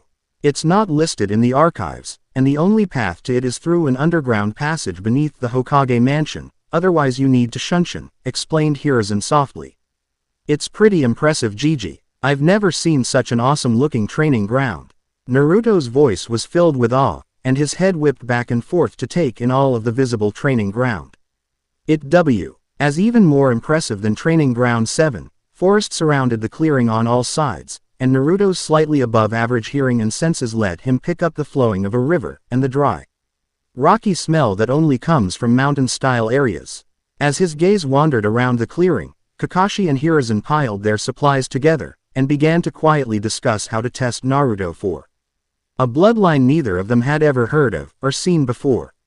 "Naruto," called Hiruzen, waiting till Naruto turned towards him before continuing, "I'd like you to refresh me on what you know about Goitsu. And anything you've experienced that's been different today." "All right," said Naruto with a nod, pausing and collecting his thoughts before he began to speak. "When I was being tortured, I felt this strange warmth inside of myself. And I was filled with the knowledge of a power I possessed. It slipped out of my mouth before I had even thought about the consequences, and for a moment I saw an image of a strange-tailed man cross my mind, before I awoke changed.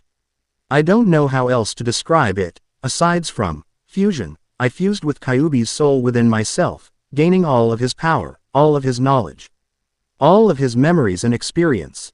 For those moments, he was part of me, I was Kyuubi, and Kyuubi was me, we were part of each other, perfectly bonded at the center." Naruto paused, trying to recall everything he'd felt. His personality merged with my own, neither overpowered the other, and I felt normal, not changed or anything. To me, that was how I was meant to be. I didn't hate humans, but I felt they were unworthy of my respect for how they acted among themselves. It was an interesting experience, but after it ended, everything quickly began to fade away. Naruto stopped again for a second, once more trying to look back on the memories and experiences he'd been merged with, but they flew away like oil in water. Now that he was no longer fused with Kyuubi, it was like it hadn't happened. Only vague memories remained. I know that Kyuubi used a sword in his human form, but I couldn't replicate or explain it anymore. I no longer remember. When Kyuubi's soul separated from mine, everything began to fade, and now it's like a distant memory, or waking from a dream the next morning. I know inside myself that I can do it again, but I also know that I won't be able to use any abilities from the fusion, now that I am just myself." Naruto stopped, looking up at Kakashi and Hiruzen, who were both looking at him, contemplative looks on their faces, or under their mask as was Kakashi's case. Both of them were thinking of what Naruto had just said, and imagining the use of such an ability. Even if it only worked when Naruto was bonded with Kyuubi, it was still an amazing thing to gain the powers of the nine-tailed fox for the few moments Naruto had been granted them, and if he could do it again. "Anything else?" questioned Hiruzen curiously. "Yes." Naruto paused for a moment, trying to think of how to say it, before deciding to just say it like it was. "I can see souls, and when doing so I can see glimpses of that person's life, and understand them." "What?" exclaimed Kakashi, and Hiruzen sat the same time, in shocked awe. Naruto shrugged his shoulders. "I don't know how else to describe it, as seeing someone's soul." "I see."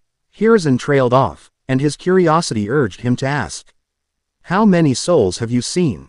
"Yours, Kakashi-sensei's, and that ninja that tried to kill me yesterday," admitted Naruto a little uncomfortably, remembering the intensely personal moment of seeing all three souls, and the things he'd felt after doing so. "Okay. So I have a few questions, Naruto," said Hiruzen softly, before listing a few of the questions currently plaguing him. "What did seeing my soul tell you about me? Do you think your ability to perform Goitsu is related to it? Can you perform Goitsu with Kyuubi right now?" Naruto thought about it for a good few minutes, before opening his mouth and answering softly, "Your soul was warm, Gigi. It glowed with kindness. I could tell that you cared greatly for the village, and the only bonds you valued more were you families. And me." Naruto blushed a little shyly, before continuing, "Your age is starting to catch up to you, but your soul still burns strong with resolve, and most of all, I can trust you, you won't ever turn against me." Quote. Naruto shrugged his shoulders. "That's mostly what I can describe. There was more, just from the small glimpse I got, but it's hard to really describe it. Most of what I saw seemed to be translated in me, simply an instinctive combination of feelings in my soul," he explained carefully, before nodding resolutely, "which means it's definitely related to Goitsu, which has to do with manipulating my soul if my guess is right." As a For your last question, Gigi, I'd have to try, said Naruto, pausing before nodding surely. Kakashi stared at his young student in surprise, paying full attention to the conversation that was going on. If what Naruto was telling them was right, his bloodline could be incredible. The ability to see people's souls, was it only limited to those directly influenced by him? Or could he do it to anyone? If so, did what he witnessed, would it help them discover spies? Or would it simply tell Naruto he couldn't trust them? Not only that, but the ability to fuse with Kyuubi's soul, how would that influence Naruto in the future? Would he come to be more used to that form, merged with Kyuubi's soul for the power and abilities it gave him? How long could his young student remain fused? Did it have a time limit? Did the ability even use chakra? Kakashi had so many questions, and still had so few answers. Was Naruto's new ability limited to just Kyuubi? Or could his student possess the capacity to fuse with other people, and if so, how did they discover who he could do it with? Hiruzen was currently just as lost in his thoughts, but also awed by what Naruto had witnessed inside of his soul. As he thought about it, nothing Naruto had said was wrong. It was an amazing, and at the same time, horrifying ability for someone to possess. The ability to see the soul. How would using such an ability influence Naruto, and could the ability be wrong? What would happen if Naruto saw a truly evil soul? Would it harm him? Would he be able to act if nothing was wrong? He had so many questions, but he didn't even know if he wanted the answers, let alone how to ask them in the first place.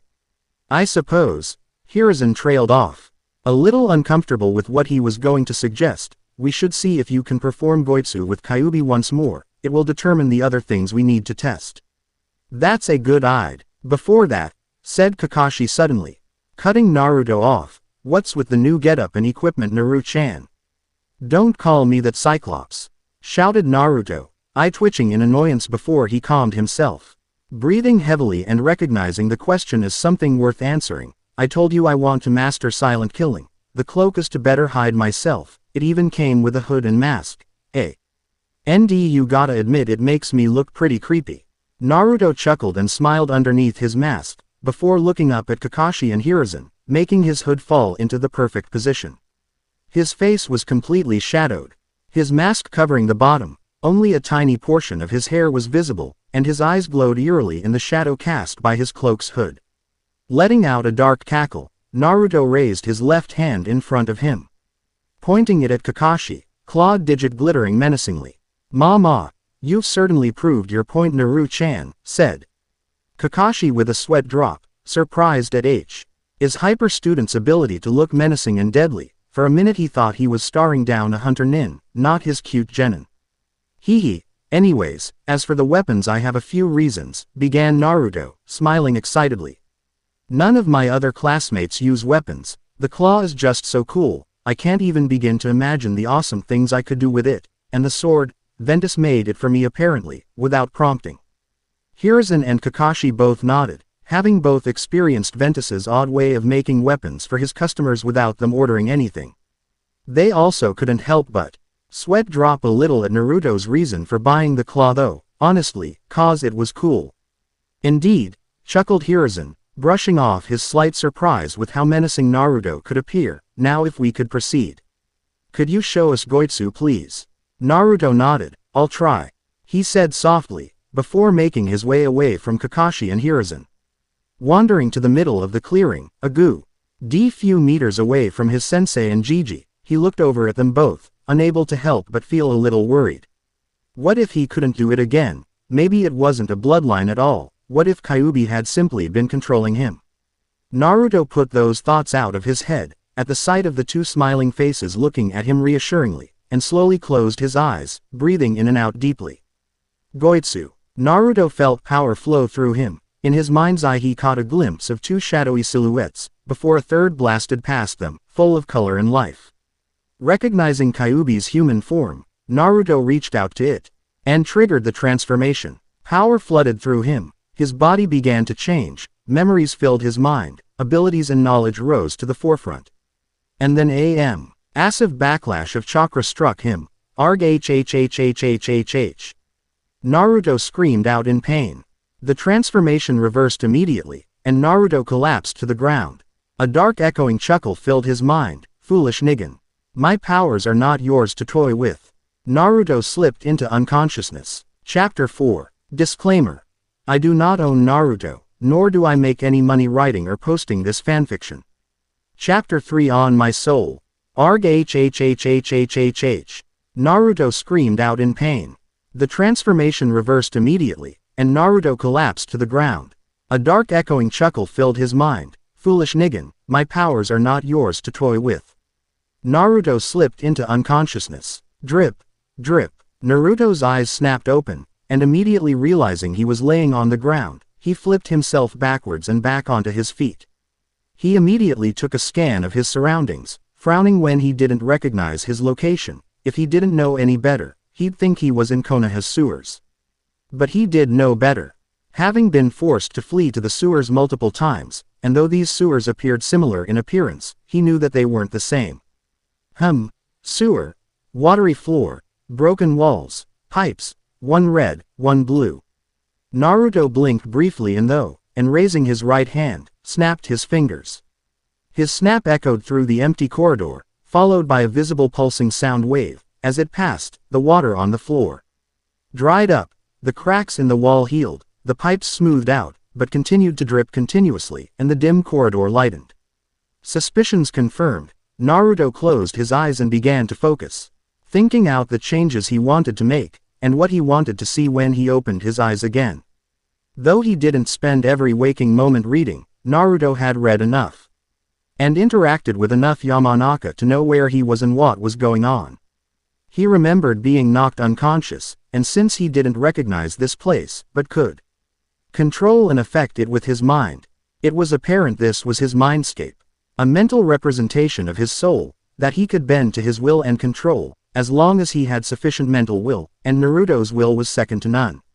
Naruto opened his eyes once more, and found himself atop the fourth Hokage's stone head, inside a mental version of Konoha. Smiling faintly he stood up and looked around, examining his work for a few moments. Before nodding, everything seemed to be working, even the mental animals he'd created were here. Turning his gaze to the right, Naruto was greeted with a massive nine-tailed fox, looking around in confusion, and brightly glowing collar around its neck. Smirking, Naruto began making his way over to Kyuubi, walking along the air like it was the ground. As he reached a mile or so away from Kyuubi, its large crimson slit eyes caught sight of him. Naruto felt the air displaced around him, as a massive furry claw cut through the air, soaring towards him faster than the human eye could follow. This wasn't the real world though, and with reactions that appeared godly, Naruto's right hand snapped up, and the Kyuubi's claw smashed into a glowing barrier of chakra. Kyuubi, for goodness sakes. Calm down you dumb kitsune, shouted Naruto in annoyance. Kyuubi roared, and nine tails sharpened, before stabbing at Naruto with insane speed, all nine tails glowing red with demonic chakra. Naruto lowered his arm, but made no other reactions. Kyuubi's tails pierced through Naruto, blood flying through the air and splattering the trees below. Kyuubi cackled darkly, and then pulled with his tails. Naruto's bloody body ripped apart, and fell into the forest below. Well, feel better. Kyuubi's eyes narrowed and locked onto Naruto, who was sitting calmly on his massive nose, arms behind his head as he stared at Kyuubi unharmed. My mindscape Kyuubi, honestly, what a horrible first impression, said Naruto with a chuckle. Damn brat, I swear I'll kill you. Kyuubi roared in rage. Seriously Kyuubi, what in the world is wrong with you? Questioned Naruto in confusion, staring into Kyuubi's massive eyes. Naruto wasn't sure what was going on. He might not be able to remember perfectly, but he knew that Kyuubi didn't normally act like this. Kyuubi kept to himself, not bothering with mortal problems which he considered too bothersome. The great Kitsune demon only interfered if his brethren, the other Biju, or the balance, some weird-ass balance thing all the Biju worked to protect, were in danger. Kyuubi enjoyed fighting, yes, but he never did it to simply kill. And acting this way, something was definitely wrong. I'm sealed inside some damn brat. Of course I'm angry, roared Kyuubi, still not attacking though. Naruto frowned, eyes widening as a weird image flashed inside of Kyuubi's eyes. Naruto's eyes narrowed and he blurred forward, lashing out with his claw, sinking it into Kyuubi's massive eye, and causing the huge kitsune to howl in pain. Naruto struggled to stay on the Kyuubi's muzzle as the fox thrashed and bucked, tails waving and smashing into the ground, the massive beast trying to throw Naruto off him. Ignoring Kyuubi's rage and pain, he stared into the beast's eye. Straight into his soul, until finally he caught sight of it. There was something inside of Kyuubi's soul, a dark stain infecting the great Biju, perhaps it was even Chi was affecting the kitsune's personality. With a deep breath he focused and gathered his chakra, tapping into the power deep inside himself, and squeezing his claw shut, wrapping it around the dark stain. And letting out a powerful war cry as he pulled. "Ah, get out!" Pulling so hard to get the dark stain loose, Naruto felt it rip away from Kyuubi's soul, and he stumbled back, having lost all resistance. Reaching the edge of Kyuubi's nose, he managed to regain his balance, just as Kyuubi managed to focus through the pain, and narrow its huge unhurt eye at Naruto, only for it to widen in shock in the next moment. Struggling in the air a few inches away from Naruto, was a strange white man thing, naked and with weird pointed teeth and angry yellow eyes, held effortlessly up, with Naruto's metal claw wrapped around its throat. Naruto squeezed his claw tight, digging it into the strange white thing's neck, drawing white fluid from the creature instead of blood. Eyes narrowed at the still struggling thing, he glanced over at Kyuubi, who looked just as confused as him, but even more angry. In fact, Kyuubi's eyes were growing more and more clear, but at the same time, darkening with rage as he regained control of himself, and realized what had happened. "I'll kill it," howled Kyuubi in utter rage. "Boy! Throw me that thing so I can devour it." "In a minute, Kyuubi," said Naruto softly, trying to stay calm. All the while his mind ran a mile a minute. How long had this thing been inside of Kyuubi? Had it controlled the great demon, forcing it to attack Konoha, to kill so many? What else had this thing done? Or had it even influenced Kyuubi at all? Maybe it was something Kyuubi had created to confuse him. Naruto struggled to think, all the while he stared at the creature closely, before his eyes suddenly snapped wide open, before narrowing even more as he glared at the creature. "What are you?" he questioned coldly. "What are you doing in Kyuubi's soul?" Naruto paused for a second, before in a shocked voice he shouted out the most important question he could think of: "Why don't you have a soul?" Kyuubi's massive uninjured eye widened in stunned surprise. The fight draining from his frame and the anger that had previously been drowning him simply fading away, his mind clearing from Naruto's shouts. If this creature didn't have a soul, which meant it as even more dangerous than he could possibly imagine, the power to control him. Who knew what else a soulless creature of such power could do? "I won't tell you anything, UGHK, the white man trailed off, coughing up white fluid.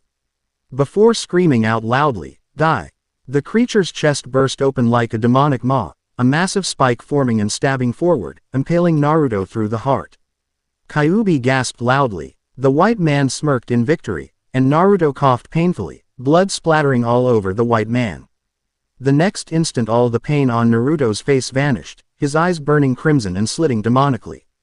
Kyuubi felt a powerful tug on his power, and instantly allowed it to flow into the boy across from him, whom he understood was his container. How long had that thing been controlling him? Naruto squeezed his claw even tighter. "Burn," he growled out, his voice echoing oddly. Kyuubi's chakra flowed around Naruto, turning into crimson flames that wrapped around the white thing's body, consuming him in intense heat, turning the thing to ash in seconds. Naruto waved his claw in the air, ash falling from the metal onto Kyuubi's muzzle, before being blown away in a fierce wind that carried it off into the distance. Naruto didn't know how that parasite had attached itself to Kyuubi's soul, but at least it was gone now, and that's all that really mattered. "Boy! No, young man, where am I?" asked Kyuubi, its voice still filled with power, but no longer roaring in rage, simply filled with confusion instead. I can't remember anything. Since that Uchiha pulled me from that woman, Kushina. That would explain why I didn't see any memories of the attack," mumbled Naruto, before shaking his head and speaking up loudly. "Kyuubi, I don't know anyone named Kushina. And I actually thought I was your first container," he said honestly. No. I have been sealed twice, both times in the Uzumaki. Only their potent life force can contain my power, said Kyuubi seriously. His uninjured eye locked onto Naruto. To be sealed inside of you, that means you must be an Uzumaki as well, but I have never seen one with blonde hair. You remind me of that man, Minato, who was always around Kushina. Kyuubi stared at Naruto uncertainly, slowly putting things together in his mind, but not saying anything, not wanting to draw the wrong conclusion. Though he didn't want to admit it, Kyuubi was already worried. This young man had incredible control over his mindscape, who knew what would happen if he said or did something foolish. That would make you my third container human, said Kyuubi honestly, hoping that he could convince the young man not to hide him away. Perhaps by being truthful things would work better for him in this container. You have freed me from that thing's control, human. You may ask me anything, and I will answer with complete honesty. I do not know how I have acted to you before, but I swear on my soul, that I will not cause you harm, if only you will promise not to lock me away in the darkness once more. Kyuubi felt his pride wounded by his own words, but he couldn't help himself. Too long had he been locked away in the darkness of his previous containers, chained and bound, unable to see the world, to breathe in nature. His father would be disgusted with how things had gone, how they'd all let himself be controlled by that Senju so long ago, causing the start of their imprisonment. The Biju all captured and used as tools for the humans. It was never meant to be this way. Naruto stared up at the Kyuubi for a few seconds. Minato Namikaze. The fourth Hokage sealed you within me by sacrificing his soul to the Shinigami. It's been 12 years since that day, he began softly, closing his eyes and sing himself in his memories as he continued to speak. You attacked Konoha, killing hundreds and destroying much of the village, and as your container I have been hated for it, but recently I awakened a bloodline, or something like one, said Naruto in a pain-filled voice, opening his eyes as he looked back up towards Kyuubi. I remember none of this. I hesitate to ask. Kyuubi trailed off, unsure of how to ask what he wanted.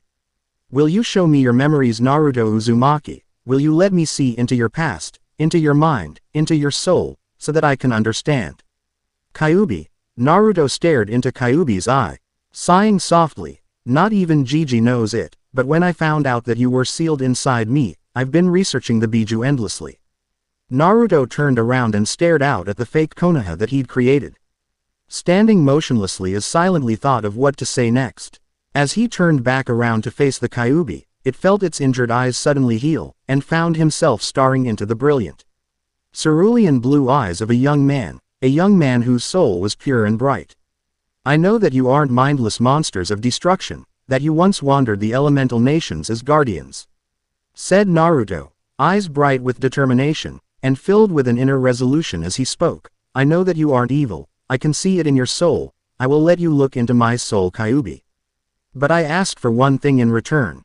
Kyuubi stared into Naruto's eyes, for a moment, seeing a hazy figure superimposed over top the young man. The great Kitsune demon found himself surprised. Was this young man no older than a kid, truly the one his father had spoken of? It was certainly possible. He could see his father in this young human, and he could feel it in his soul, that if he followed Naruto, things might finally begin to change for the Biju. Name it, he said, placing his trust in Naruto, certain his request wouldn't be unreasonable. I want you to fight alongside me, not as a follower, not as a source of chakra inside me, said Naruto, his chakra flaring to life and circling around him, his soul shining brightly before Kyuubi's eyes as he spoke in a clear, unmistakable truthful voice. But as my friend, Kurama, eldest son of the Sage of Six Paths. Kyuubi's large eyes opened wide in shock. He couldn't believe what he'd just heard, and for a moment wondered if he might be dreaming.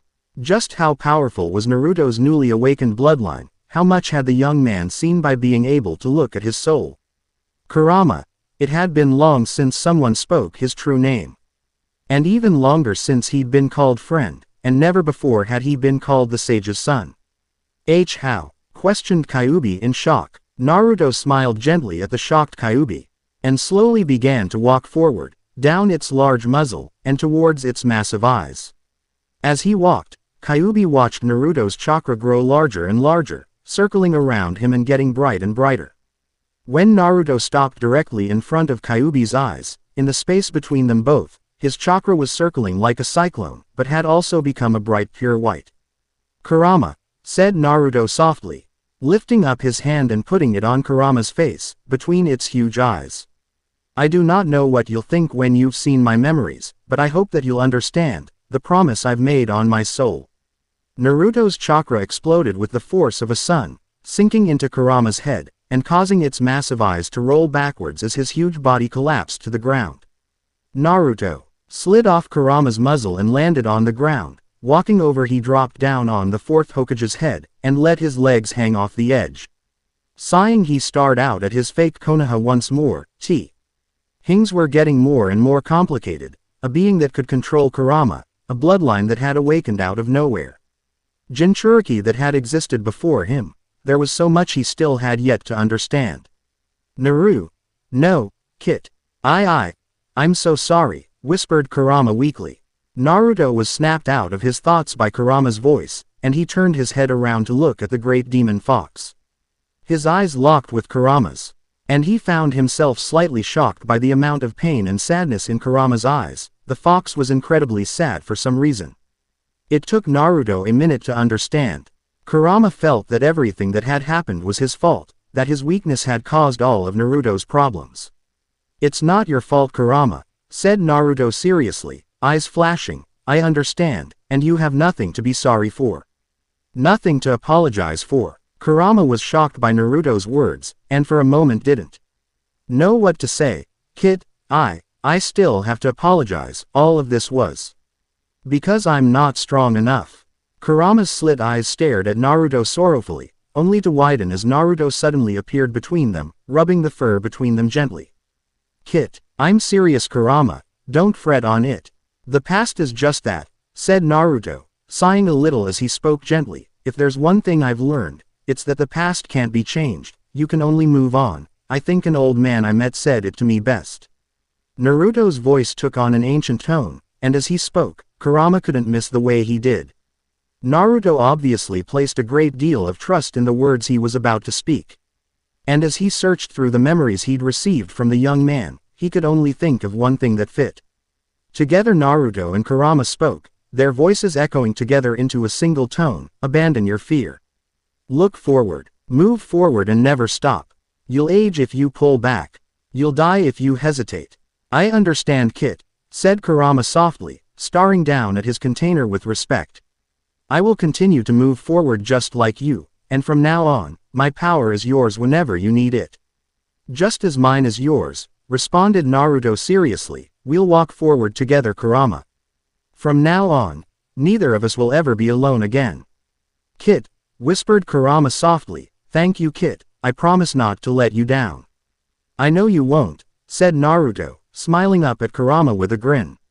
Naruto blinked suddenly and tilted his head to the side, wondering if Kurama might know. He decided to satisfy his curiosity and asked, "Hey, can you tell me anything about my bloodline, Kurama?" "I'm afraid not, Kit," answered Kurama with a frown. "I've never seen anything like it before, but I'd definitely be willing to help. You learn about it, just like that old man and your one-eyed sensei." "Awesome. With all of us working on it, hopefully we can figure some stuff out," said Naruto in relief.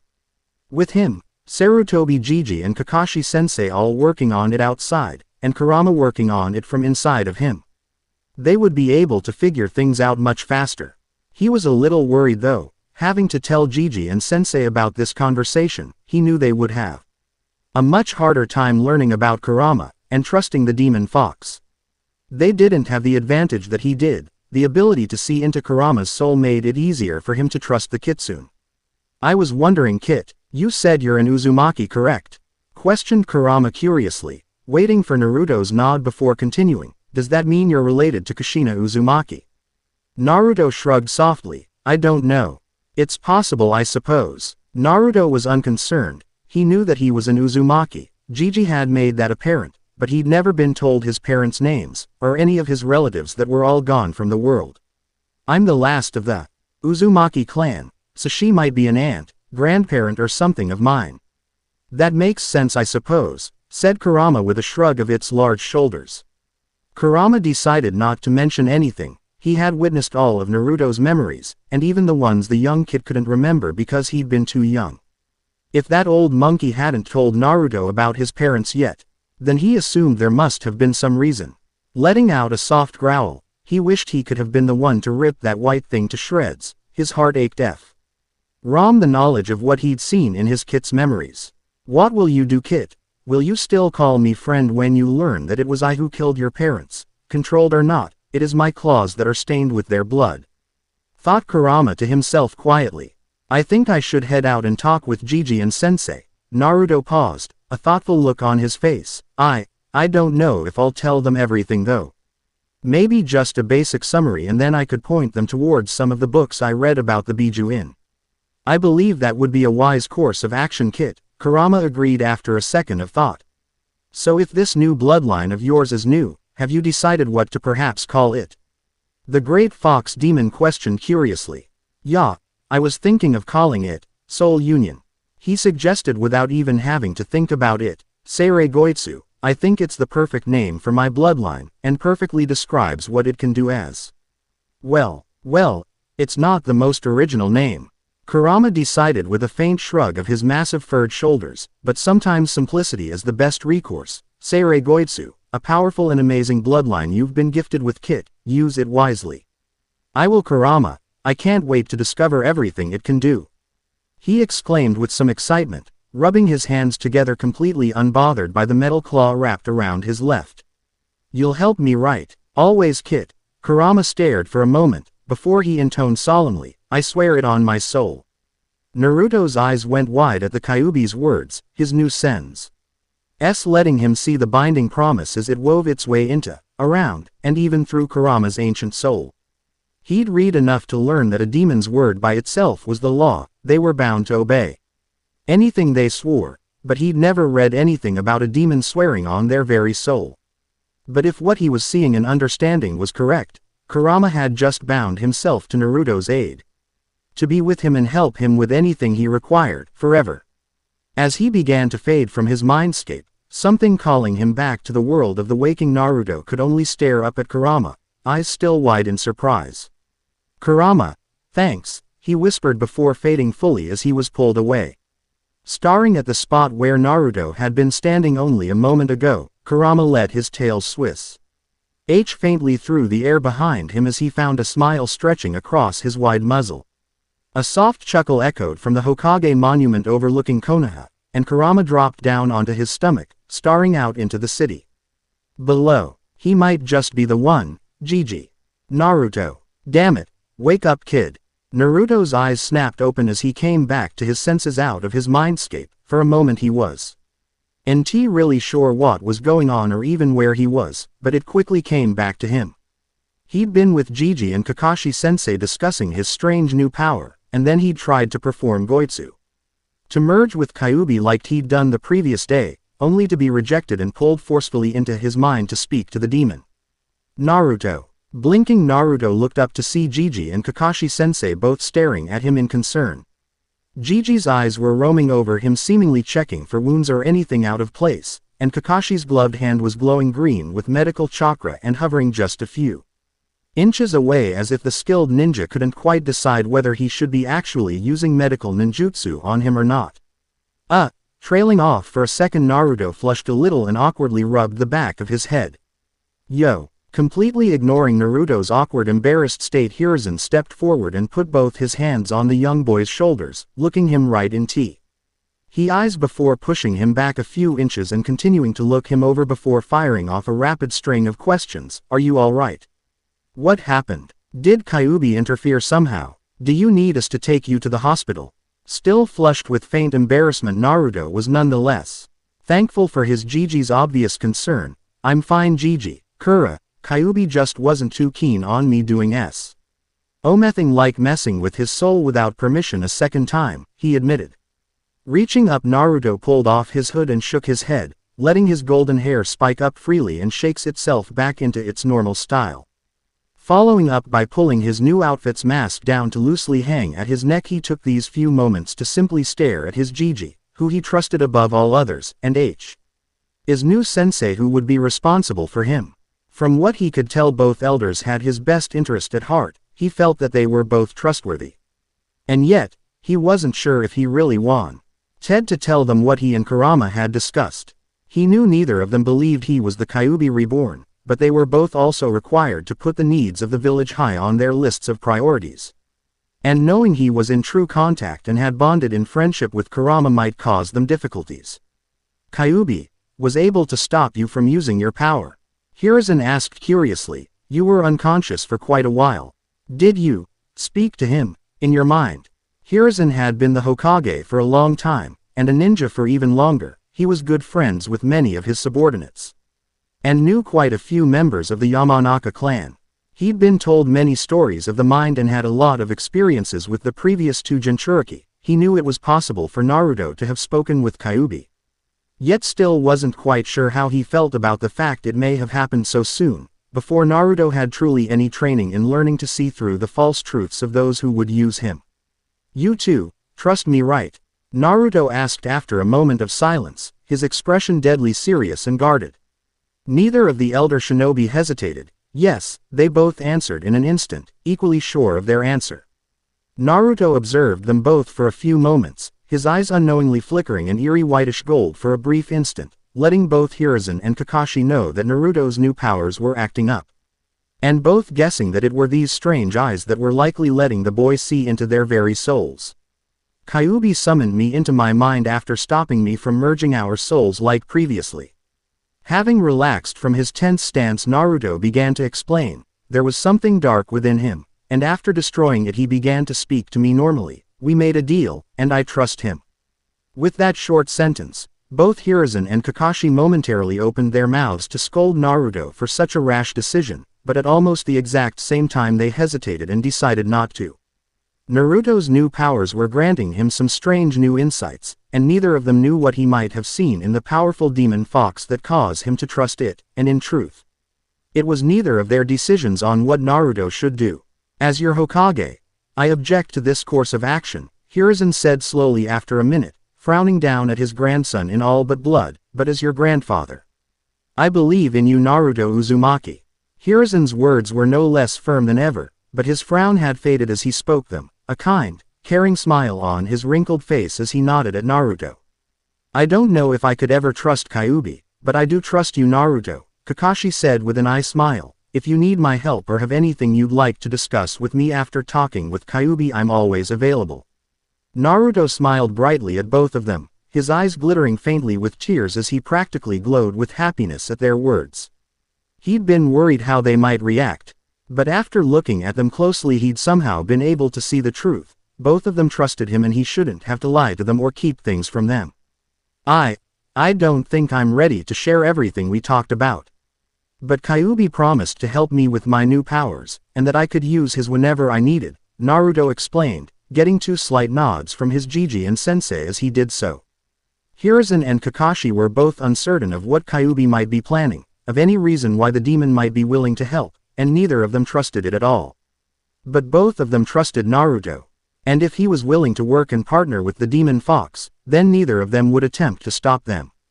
Perhaps Naruto's powers had changed the Kyuubi or something, but in any case, Naruto seemingly had it under control and that was all that mattered.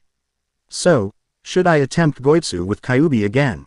Naruto asked, glancing towards his Jiji. Please do, answered Hiruzen, slipping G into his Hokage state of mind as he answered, I'd like to document the changes, and perhaps you'll be able to answer some questions well merged with Kyuubi so we can really see how it affects you. Nodding, Naruto wandered back over to the middle of the training grounds clearing. Focusing deeply, he shut his eyes and began to slowly breath in and out as he did so. Gathering his chakra, he felt it circling around him, filling him as he reached for that feeling deep inside of himself, chakra flaring outwards in preparation. Goitsu. Naruto felt power flood through him at once, the feeling inside him flaring powerfully to life as it granted his entire body strength beyond what it was meant to contain, settling into his very bones as his soul became malleable, ready to shift and change. Within his mind's eye he felt everything become clear and visible. 3 people formed in front of him, just a few inches out of reach with their hands held out for him to take hold of. Kyuubi's human form stood in the center. Glowing with barely restrained power and the most easily visible and welcoming, it was colored in fully, and if he didn't know better he'd think Kurama was standing right in front of him. To Kurama's left and right were his Jiji and Sensei. Both of them were different though. Jiji was colored and visible but was like a ghost, not really visible, almost like his hand would just pass through him if he tried to touch his outstretched hand. Kakashi Sensei was the most odd though. He was just as ghost-like as Jiji, but his body was completely void of color, and unlike it was with his Jiji whom he could sense the faint stirrings of powers. He couldn't feel anything coming from his sensei. Taking a moment to take in the scene, Naruto remembered what he was here for and reached out for Kurama's hand. Goitsu. Maji. Naruto's voice echoed through the clearing, a strange power echoing with it. A warmth surged out from within Naruto's soul, the power that had flow dead into him, expanding as it shifted and changed, his soul altering as it merged with Kurama's own willing soul. He could feel his bones shifting and changing, his body stretching and shifting as chalk Ra circled around him, seemingly exploding from his body as if it was too much to contain. His mind pulsed and expanded, and knowledge and memories not his own joined with him, becoming his own.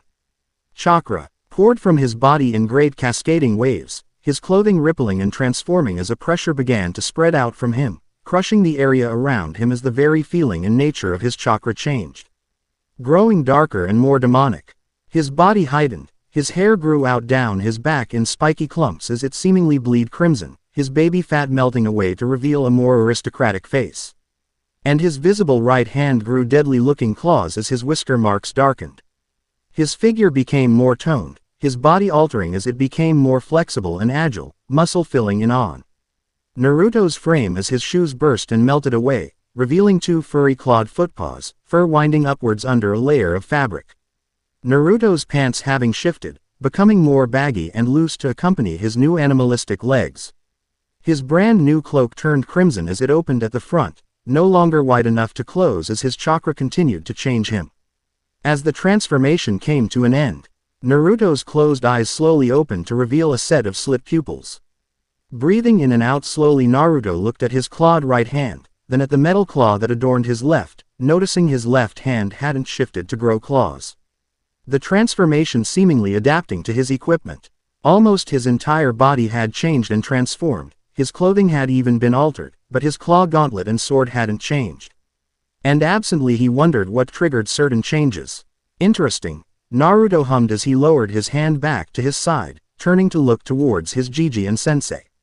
What is it, Naruto? Hiruzen questioned, still reeling from having been able to witness the transformation this time.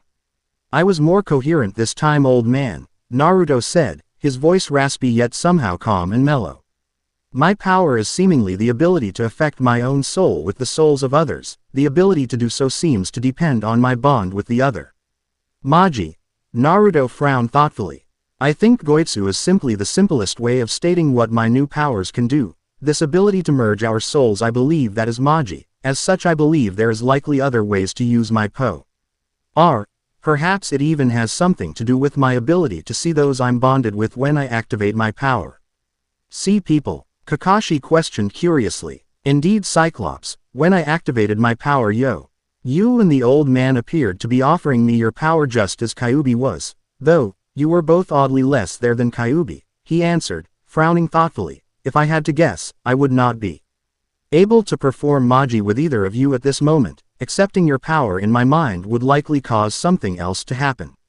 We can test it if you'd like, but first I'd prefer to ask some questions, Hiruzen said in a firm voice.